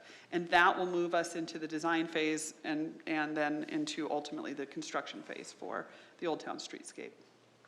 So that's really what I wanted to share with this group. So as far as next steps, we've got an incredible business attraction team that is working on these tenants and these users. We've got a lot of people interested, and I'm just very excited with this, coupled with this project, that's going to just create even more interest in the area. So with that, I can answer some questions. Thank you so much for the update, Councilmember Binswanger. Thank you for that additional information. And good questions from Councilmember Dunn on, this interim situation. So hearing everything I'm hearing, I feel like this is an investment in Old Town. And I go back to simplifying it, like painting the house. It's easier to see yourself in the home and living in the home if it's furnished. So this investment, I think, makes it more marketable, and end users can actually see themselves in that space and see it activated. And I think it's easier to build a stronger case if it's activated as opposed to dirt looking just sort of like deserted properties. I also want to just remind, the council and anyone listening that we acquired these properties so that we could, have a hand in the quality of the development that, ultimately happened there, and make sure that it meets the needs and desires of the citizens in that area. And so I think unloading them without part of having them be part of a master plan and vision, an active space, would sort of defeat the purpose of what we've done to get us to this point. So, and again, this is an investment, an interim investment. The rate on return could be great. Is it 100% certain? No, but our chances of being able to present a product, a beautiful product, I think is just, I don't know, the opportunities really increase for us. So thank you for the presentation, everything in the works. Thank you. Anybody else have any questions, comments? I just want to say thank you to this whole group. I know I've worked closely with you, but you guys have worked 10 times harder. And Eric, is it possible, or Chris, whoever could I have a copy of this PowerPoint? Okay, send to my So, Mr. Tyne, going forward, you're going to bring this back with some numbers and where the money's coming from, and bring it back at another council meeting? Yes, Vice Mayor, we will absolutely proceed with that. Okay, anybody else? All right, well, thank you guys so much. And with that, we are adjourned till our 6th meeting.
The Mayor and City Council welcome you to the Peoria City Council meeting. As a courtesy to others, please silence all phones. If you would like to address an issue that is on the agenda, or if you would like to speak to the council regarding a non-agenda item, please complete a speaker request form, which can be found in the front lobby of the Peoria City Council chambers or in the tray to the left of the speaker's podium. Please place the completed speaker request form in the second tray to the left of the speaker's podium labeled Request to Speak. All speakers will have 3 minutes to complete their comments. A countdown clock is easily visible on the left side of the wall behind the City Council dais. Only items listed on the agenda may be addressed by the council. Since items presented as part of a speaker's request have not been listed on the agenda, and due to the requirements of open meeting laws, the council will be unable to respond to items presented as part of the speaker's request. However, please be aware that your comments will be noted. The speaker's name will be called to speak at the appropriate time, in the order that the forms were received. Thank you for your interest and participation in the Peoria City Council meeting.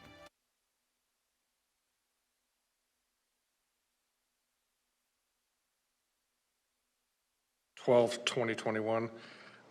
If everyone would please rise for a moment of silence, silent reflection, and followed by the Pledge of Allegiance, led by Youth Liaison Rodriguez. I pledge allegiance to the flag of the United States of America and to the republic for which it stands, one nation, under God, indivisible, with liberty and justice for all.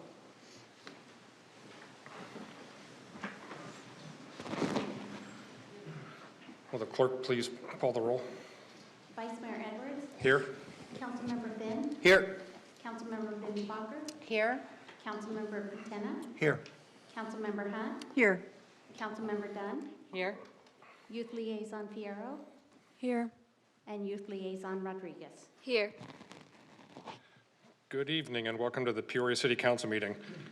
If anyone would like to address an issue that is on the agenda or would like to speak regarding a non-agenda item, they can please fill out a speaker request form and place it in the bin next to the podium. The first agenda item is a proclamation recognizing October as Domestic Violence Awareness Month. Domestic violence is an unspeakable offense against humanity and shatters lives and families and spawns lifelong feelings of hopelessness and despair. Across the nation, an estimated 10 million or more cases of domestic violence occur each year and kill an average of more than 3 women per day. Each October, a formal recognition of Domestic Violence Awareness Month allows the community to acknowledge and show their support for victims of this horrible crime. Throughout programs such as Peoria Police Department's Victim Assistance Unit, the City Prosecutor's Office Victim Assistance Unit, and other advocacy groups, we all work together to end the violence and protect all members of the society. In addition, in line with the Governor Ducey's Lighting Peoria Purple campaign, City Hall has been lit purple since October 4th to show our support and unity. I would now like to invite Chief Miller and the Victim Assistance Unit down to the front for a presentation of a proclamation.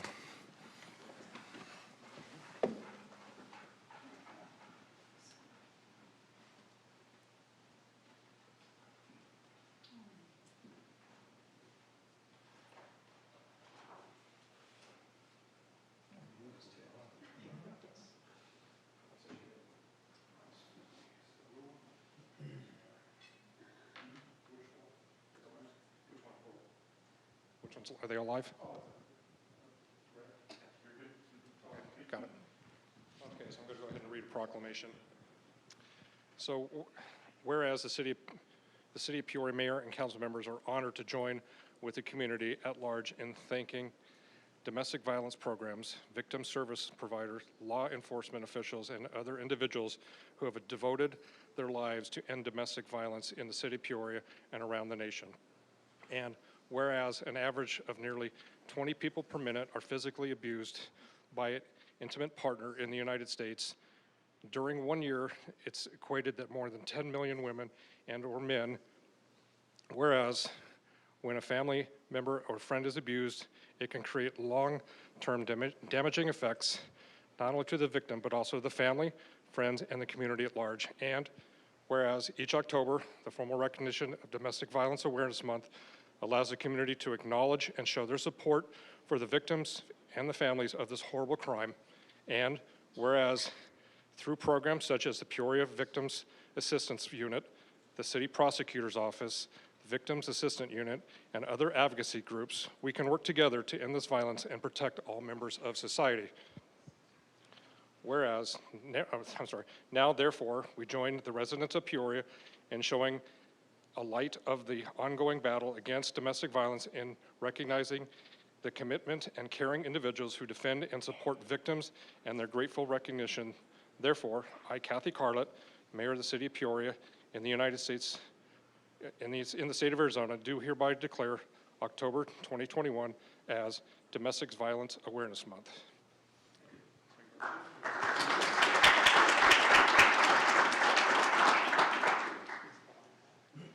Thank you, Vice Mayor. I just want to acknowledge the hard work and dedication that our two victim advocates have, not only for domestic violence, but they play such an integral part in helping our victims navigate through the process after they are victimized in our city.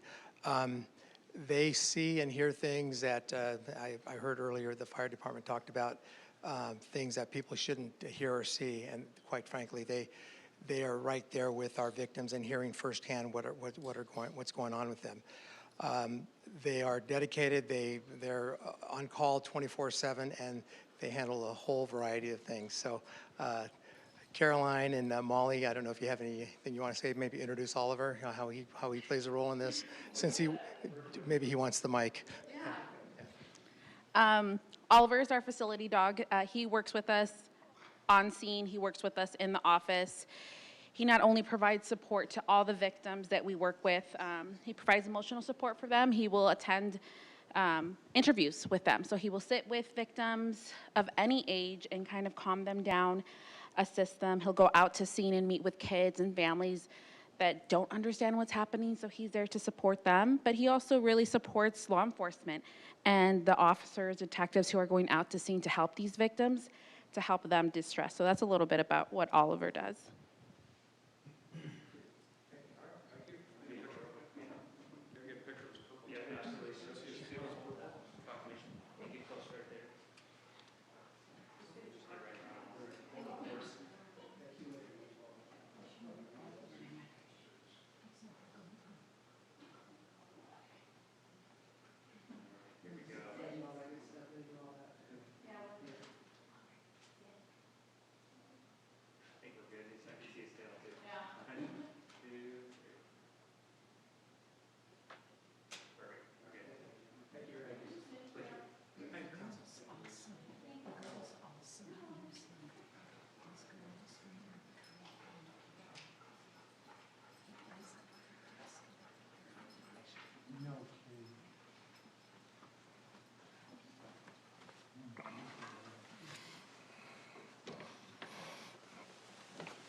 They're made up of residents and business leaders who bring a wealth of personal and professional experience and who generously volunteer their time, energy, and wisdom to our community.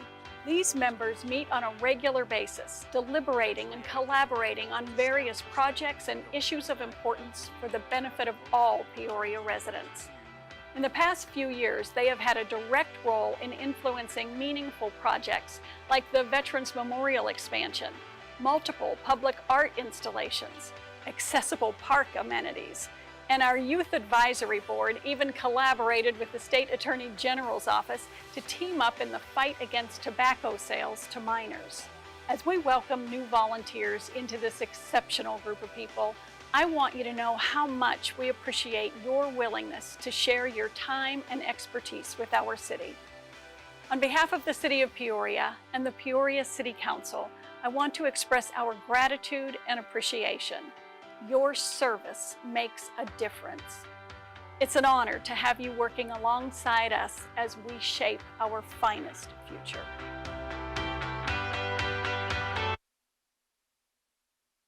At this time, I'd ask Councilmember Finn to present the certificates of appointment. I would be happy to. We have only one this evening. Is Mr. Condi in the audience? Yes, I will meet you right down.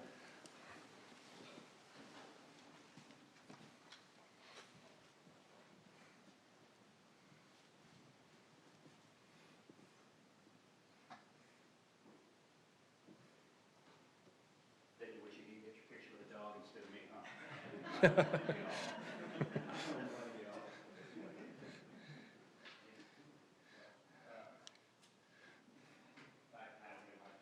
I just want to reiterate the mayor's thanks for you stepping up and serving on the Veterans Memorial Board. Really appreciate it. It's extremely important to have citizens like yourself that step up and help us with these things. So congratulations. Thank you. We'll double your pay if you do a really good job. Yeah. So we got a quick pick here. Yeah. We will not. Perfect, especially now. I haven't done this in a while. We're doing like something at top and I have that works right there. Work right there. Perfect.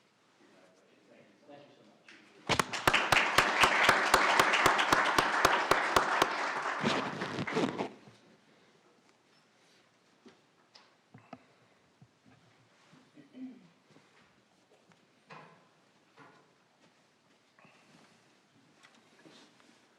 Okay, we will now move over to the consent agenda. All items listed on the consent agenda are listed with a C. They are considered routine and have been previously reviewed and or discussed by the City Council. There will be no separate discussions on these items, and they will be passed by one motion unless a member of the council requests that an item be moved from the consent. Vice Mayor, real quick, I apologize. I want to make sure, have we called roll tonight? Oh, Okay, thank you. I apologize. We just were confused on ours. Thank you. So are there any items to be removed?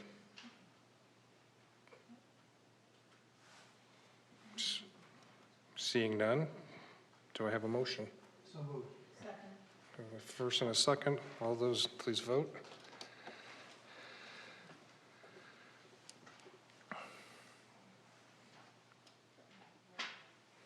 Vote again.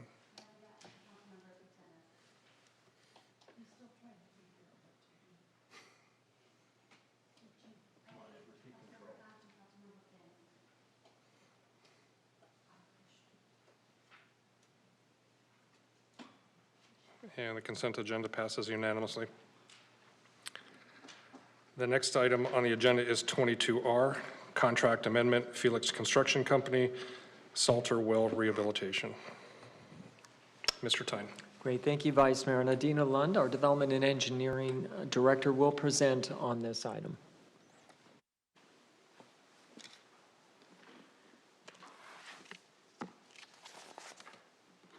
Good evening, Mayor and Council. I'm happy to be here tonight to present again about another water project. This project is to talk about the Salter Well. The Salter Well is located in a neighborhood adjacent to homes near Deer Valley and 78th Lane.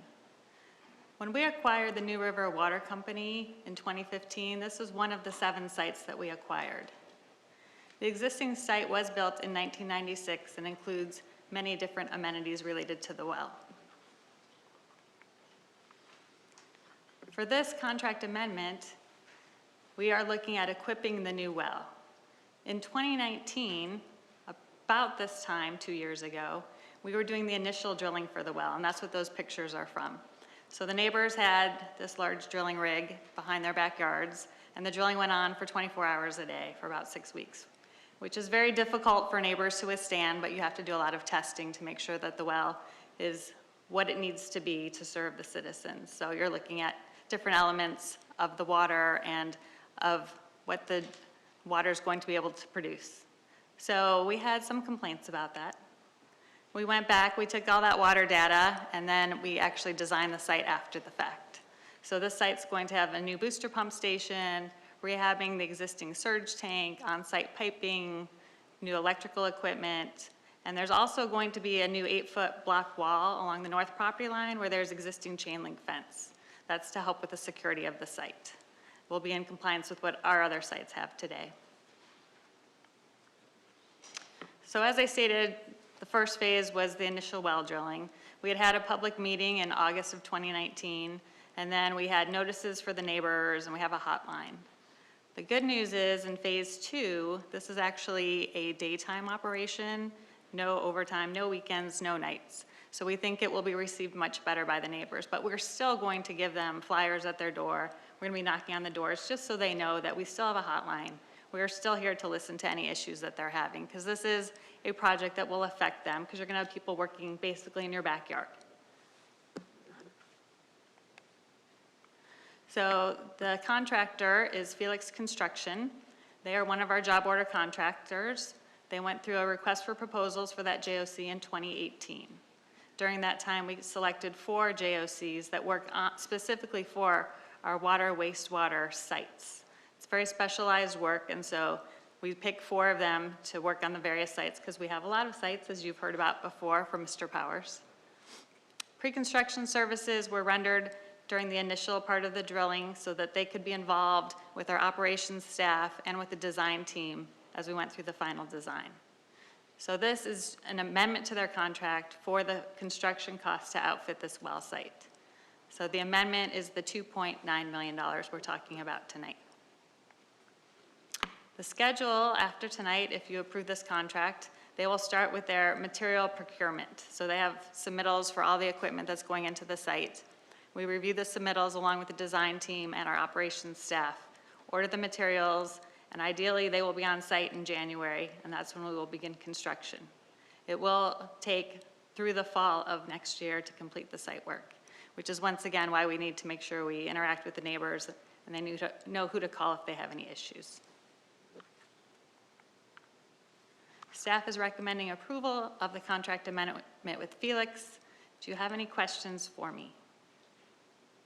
Council, is there any questions? Councilmember Hunt?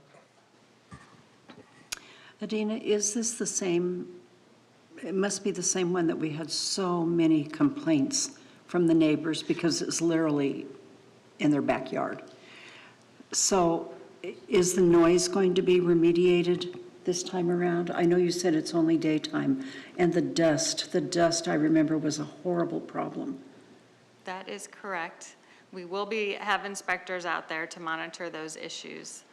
Because it is an active construction site, as far as the noise goes, there's not a lot that we can do about mitigating the noise issues, but for the dust, we will definitely have inspectors out there, and we can water down the site if we start having dust issues. And can the 8-foot wall be built prior to this construction? The neighbors right now that are adjacent have the wall between them and the site. This is Okay. actually on the front side that doesn't have neighbors next to it. So we have the wall. It's just, unfortunately, even when your neighbor's out mowing the lawn, you can hear things. So it is somewhat of a nuisance for neighbors. But once again, I think a lot of the neighbors have been happy since the water company was bought by the city because there have been improvements to the water pressure and water delivery for the system. So I think that for many of the residents, it's been a welcome relief that the city is now taking care of their water service. Okay, thanks. Thank you. Adina, I do have a question. Can you go back to the time frame of construction? There you go, thank you. Is there a way to alter the startup and testing rather than having it in October and November when we're just coming off of summer months and people are wanting to open up their homes like we're doing now, that we could have this during the summer because people are already in their houses with the air conditioners on, and so they're not really enjoying the outdoors as much in regards to, in comparison to the October, November timeframe when the weather is considerably cooler and people are finally wanting to get out of their houses. Vice Mayor Edwards, the good news is that the startup is much quieter than the actual construction. So that's when they really start testing all of the equipment and they start finalizing all the delivery. So it will be much quieter, but we will once again be there for the neighbors throughout. And so if we have to look at some start times or something, we will be able to work with the JOC on that issue. Okay, thank you. Any other questions or comments? Do I have a motion? First. Second from Councilmember Finn. Please vote. And it passes unanimously. Thank you. The next item on the agenda is 23R, Intergovernmental Agreement, Maricopa County, Deer Valley Road, and El Mirage Road to 109th Avenue. Mr. Tyne. Thank you, Vice Mayor. Nadina Lund will also present on this action item. Ms. Lund? Thank you for not making me get up out of my seat and come back. Tonight, we're going to be talking about a project that is being managed by Maricopa County Department of Transportation. This is a long-awaited project, at least 10 years in the making that I know of. The project started construction in July, and this is the connection from Williams Road and El Mirage in Sun City across the Agua Fria River to Deer Valley and 109th Avenue. Between Bell Road and Happy Valley Road, there is not another connection across the Agua Fria River. So this has been needed for many years, and it took the county quite a bit of time to get the right-of-way with the different mining companies that are in the area. So the project started in July. Part of the project that is in Peoria is the intersection of 109th and Deer Valley, where we are constructing a roundabout. That was decided through public meetings earlier in the process. So the existing IGA we have is purely focused on that roundabout construction. Well, as you know, we have talked about the reclaimed water line, and we had a segment called Segment 4 that looked at two various routes. One route was going up the Agua Fria, the Tesmer truck route, and the other one was going up 109th Avenue. It was determined that bringing the water up 109th Avenue was the better selection because we could hit various grassy areas and neighborhoods along the way to service them with the reclaimed water. So in February, we started talking to Maricopa County Department of Transportation. That's when we were starting the final design for that section, and we knew their project was coming forward. So we talked about being able to do that work at the same time as their project. So this IGA was to go over the various responsibilities. So what we did is we were able to finalize the plans in July, which was the same time that they had their low bid contractor went through the process, and a contract was awarded to Ames Construction. So at that time, we talked to them about the possibility of doing the change order. The reason to get the water line in first is because it's going in that same intersection. We are very aware that if we were to do it as part of our project, which is going out later for low bid this winter, we would be building our section of reclaimed water line in that intersection after the project had just finished the roundabout and the paving of the intersection. We know it is terrible to cut up newly paved roads, especially when it's us doing it to ourselves. And we would have had to close down the intersection for all those commuters who just got the bridge open for them. So we felt it was very important for both parties to work together so that we could get the work done at one time. So the work is to install the water line, a fire hydrant, a service, and miscellaneous items that go into that intersection. So in the responsibility, we provided the final set of plans. We pulled those drawings out of the set we were already preparing and just made a separate little package for this one section. Our city inspection staff will be inspecting the work because we did not want to pass on any additional inspection duties to the county. We will issue the final acceptance, and we have to reimburse the county for the construction. And then the county will be monitoring the contract with Ames Construction. The estimated cost is $734,000, and the actual cost could exceed this amount, but we have the money in the reclaimed water project already. So the current schedule that we're talking about, if we approve the IGA tonight, they are thinking that by December, they will have the equipment in hand. They would close the intersection from December to May, which sounds like a terribly long time. We had closed it for 6 weeks previously when we relocated a different water line, and the neighbors were able to adjust to that closure. The reclaimed water work would take place from December to February, and instead of reopening up that intersection, the roundabout work would follow directly after that. The overall project time frame is that the overall project should be open by fall of '22. So there you can see the little graphic of what the roundabout's supposed to look like and the purple pipe that is shown on the drawing. So we are recommending that we adopt a resolution approving an amendment to the IGA with Maricopa County for the construction and installation of the city's reclaimed water line as part of the Deer Valley Road project from El Mirage to 109th Avenue. Do you have any questions for me? Council, are there any questions on 23R intergovernmental agreement, Maricopa County, Deer Valley Road from El Mirage to 109th? Councilmember Bensbacher. Thank you, Vice Mayor. question. So first of all, thank you for the presentation. Thank you for working cooperatively together. That's really important. This is much needed infrastructure. Who is going to be handling the communication with the residents? Thank you for that question. We have been working with Maricopa County. They have their own in-house communications department, and so they have been the ones sending out the newsletters and working with the neighbors. And so once we finalize the schedule, we will definitely be working with our Office of Communications and with the Vice Mayor, because this is in his district, because we think that there's a lot of notification that probably needs to be made, and they do not have the access to all the addresses, or they communicate in a different way. So we feel the need that we will probably have to spend some additional resources to get that message out there as far as the length of the closure and who to call if they have issues. But the way that they handle it is with an in-house company, and they have a lot of projects in the county. They're very busy as well. So we just want to make sure that we have that added push, and our communications staff does a great job assisting. Great. I would love to be kept in the loop on that communication too, because I know that this has been anticipated for a long, long time, and a lot of my constituents will be interested in the timing of this project. Thank you. This is great. Councilmember Dunn. So in reading the information that gets sent to us, I read somewhere that this, the purple water line, the reclaimed water, where is the location going to, the destination? Because in the back of it, it said that it was destination for Paloma Park, is that correct? Mayor and Councilmember Dunn, the reclaimed water line project that we've talked about has many different parts to it. The first part that we're doing right now is the part that goes from the Beardsley plant. It goes up to Paloma Park. It also has a connection for Lone Mountain, connecting across the river, the Agua Fria River, from Lake Pleasant Parkway and Lone Mountain over to Vistancia is the next phase, because that will be able to deliver water to all the parts of the community.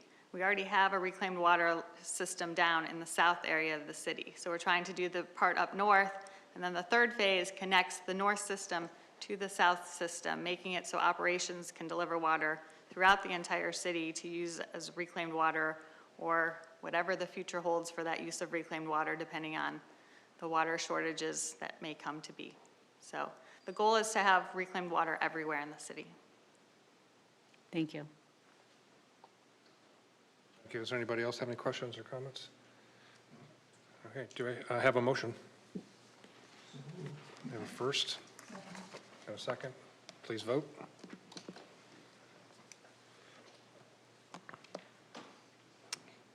And it passes with a 5 yes and 1 no. Thank you. Thank you. Next on the agenda is a call to the public on non-agenda items. I've received no forms, so we'll move on to reports from the city manager.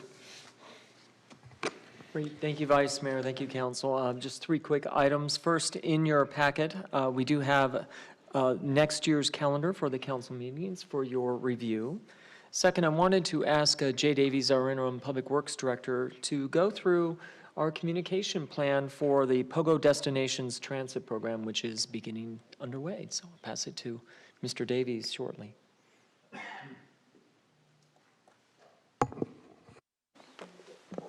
Thank you, Mr. Tyne, Mayor and Council. This will be a brief presentation. We're very excited to be announcing that POGO Destinations will be launching on Friday, October 29th. It's the long-awaited relaunch of the original POGO. And by way of overview, we'll go over the routes in just a second.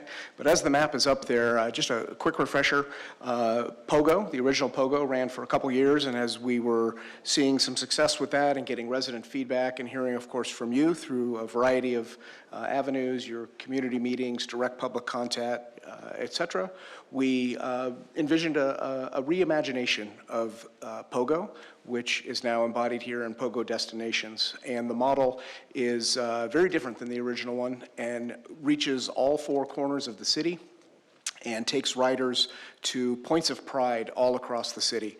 And the routes will depict that. But throughout this, There's a great deal of citizen input and reimagining this to the desires of the community. In fact, since we've begun posting the new routes just in the last few weeks as part of the plan that I'll go over with you, we're already receiving requests from the public. We have about a handful of requests from the public to add to the new routes that haven't yet even begun to add stops along the way. So we're already starting to see some interest in the rebirth here of POGO.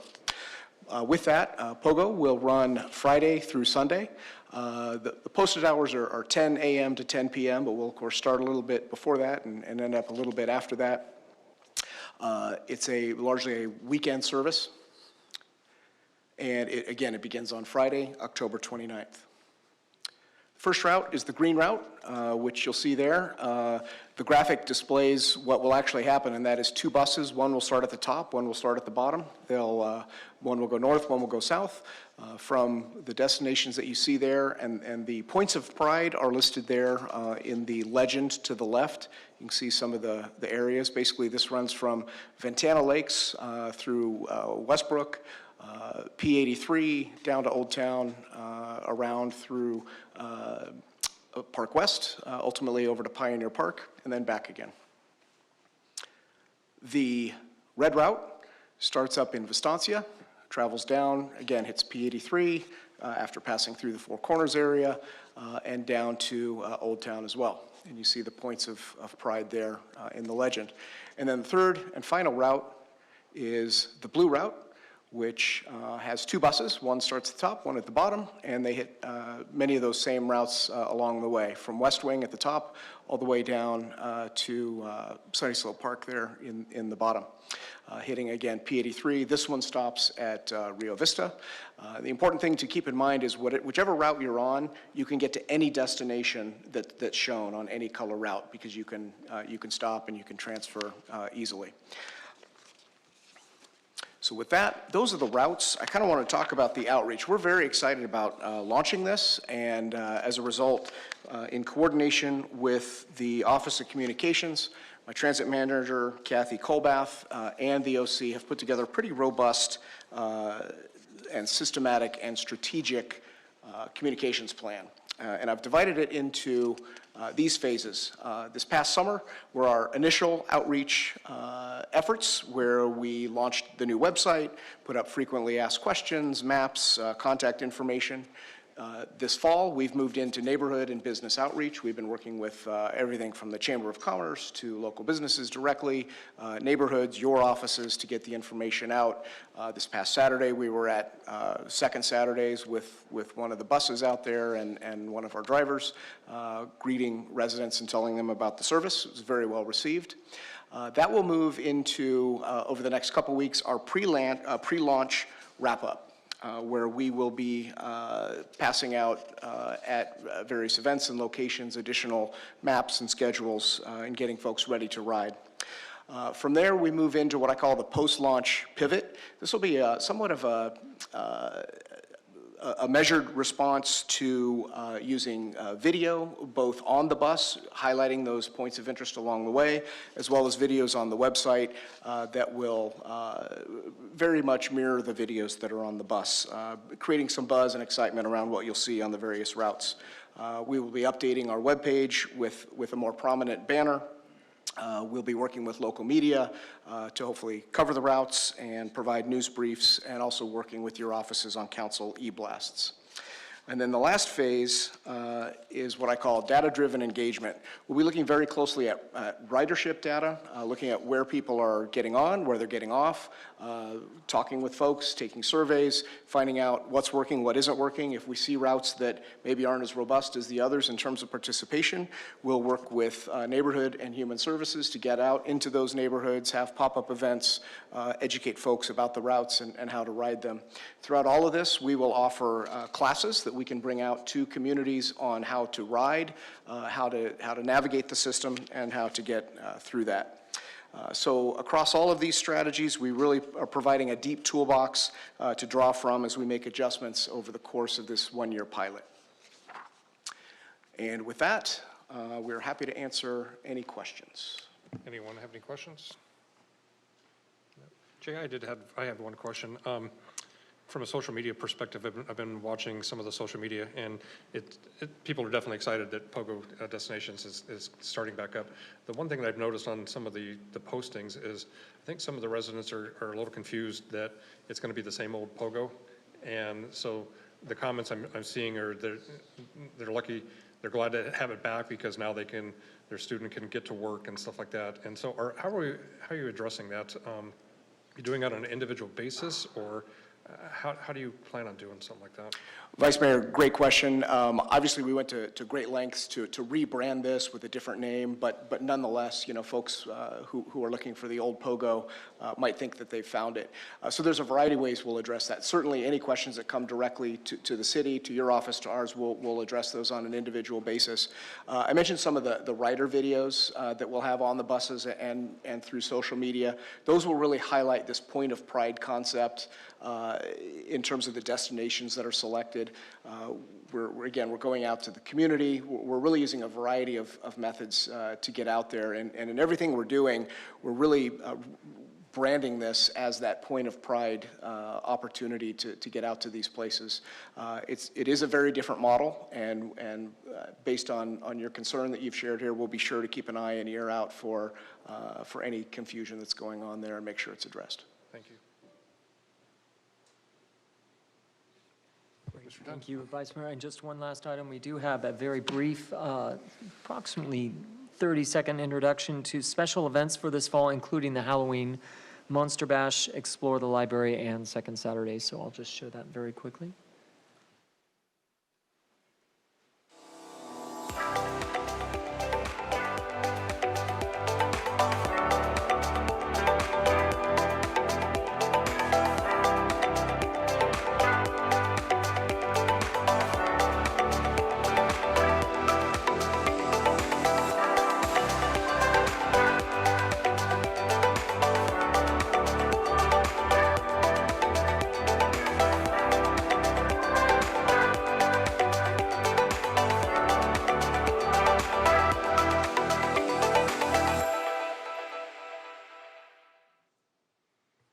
Just a nice reminder, and we'll be showing that obviously on our cable station as well. So thank you, Vice Mayor. That's all I have. Okay, the next item on the agenda is reports from the Youth Council Liaisons. Youth Council Liaison Rodriguez. Thank you. Thank you. Good evening. A little update from the board is we did have our first in-person meeting, and we recently passed a motion on a point system that will allow the youth to volunteer with us together. So we would like that very much. Another thing is that we did our first official officer training. So what last year Maddie and I put together was to train the officers of committees to really gauge in on what they're doing and how to set up an agenda for their meeting and when to set meetings. So I think that really helps them break out of their shell and be able to speak forward and get their ideas out there and help the youth. Another thing is one of our committee members, who is our chair, I believe, has planned to have specifics around the new committee civic engagement, which is to gauge the youth more into what the city is about and ways to really get more leadership skills out there. And he is planning to set up posters and do campaigning and finding out what civic engagement is and what that means to that person. Another one of our committees is community service, and one of the things they're trying to start is the food drive. So where they're wanting to go across all the districts in our Peoria Unified School District, on all the schools, and have all the schools participate in a food drive in order to win like a pizza party of some kind. And the main point is to give back to organizations that help homeless teens. Like our organization that we partner up with right now is Teams Home D Squared Force Homes for Homeless, and as well as the Heart Pantry. So that's where we're going right now. And any questions, that'd be great. But thank you.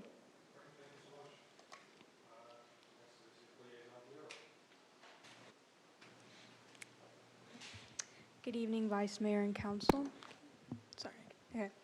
Last month, we actually had our first get-together as the board together as a whole at our annual fall retreat. Personally, I think it was so much fun. I know our fellow members had a lot of fun. It was a great opportunity to meet our new members and kind of teach them what we do as a board, how we go about things, and refreshed the old members' minds as well, because we did have that break.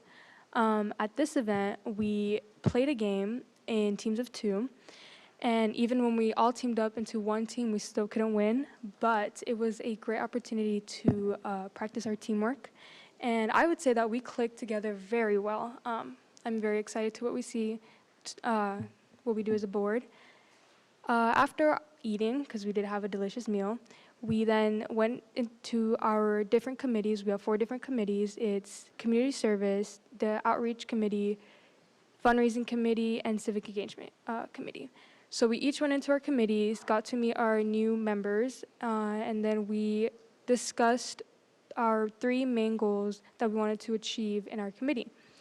2 out of our 4 committees were able to vote on their chair and vice chair. And I know that over time, the other 2 committees got to choose their vice and chair, but I believe only 1 committee has not chosen their vice chair. But like I said, it was a very fun experience. We all clicked very well. We all got to laugh, and we all got to meet each other, and it was a great bonding experience. Mr. Tyne had mentioned that the Monster Halloween Bash is coming up, and that is our first event that we plan on volunteering at as a board. And last year, we volunteered at the Vistancia Halloween drive-thru event, and although it was like our only in-person event that we volunteered together as a board, it was a lot of fun, and we talk about it all the time. So I'm very excited for the board to be able to volunteer. If you have any questions, I'd be happy to answer them. Thank you, appreciate it. Okay, and with that, there being no further business, we are adjourned.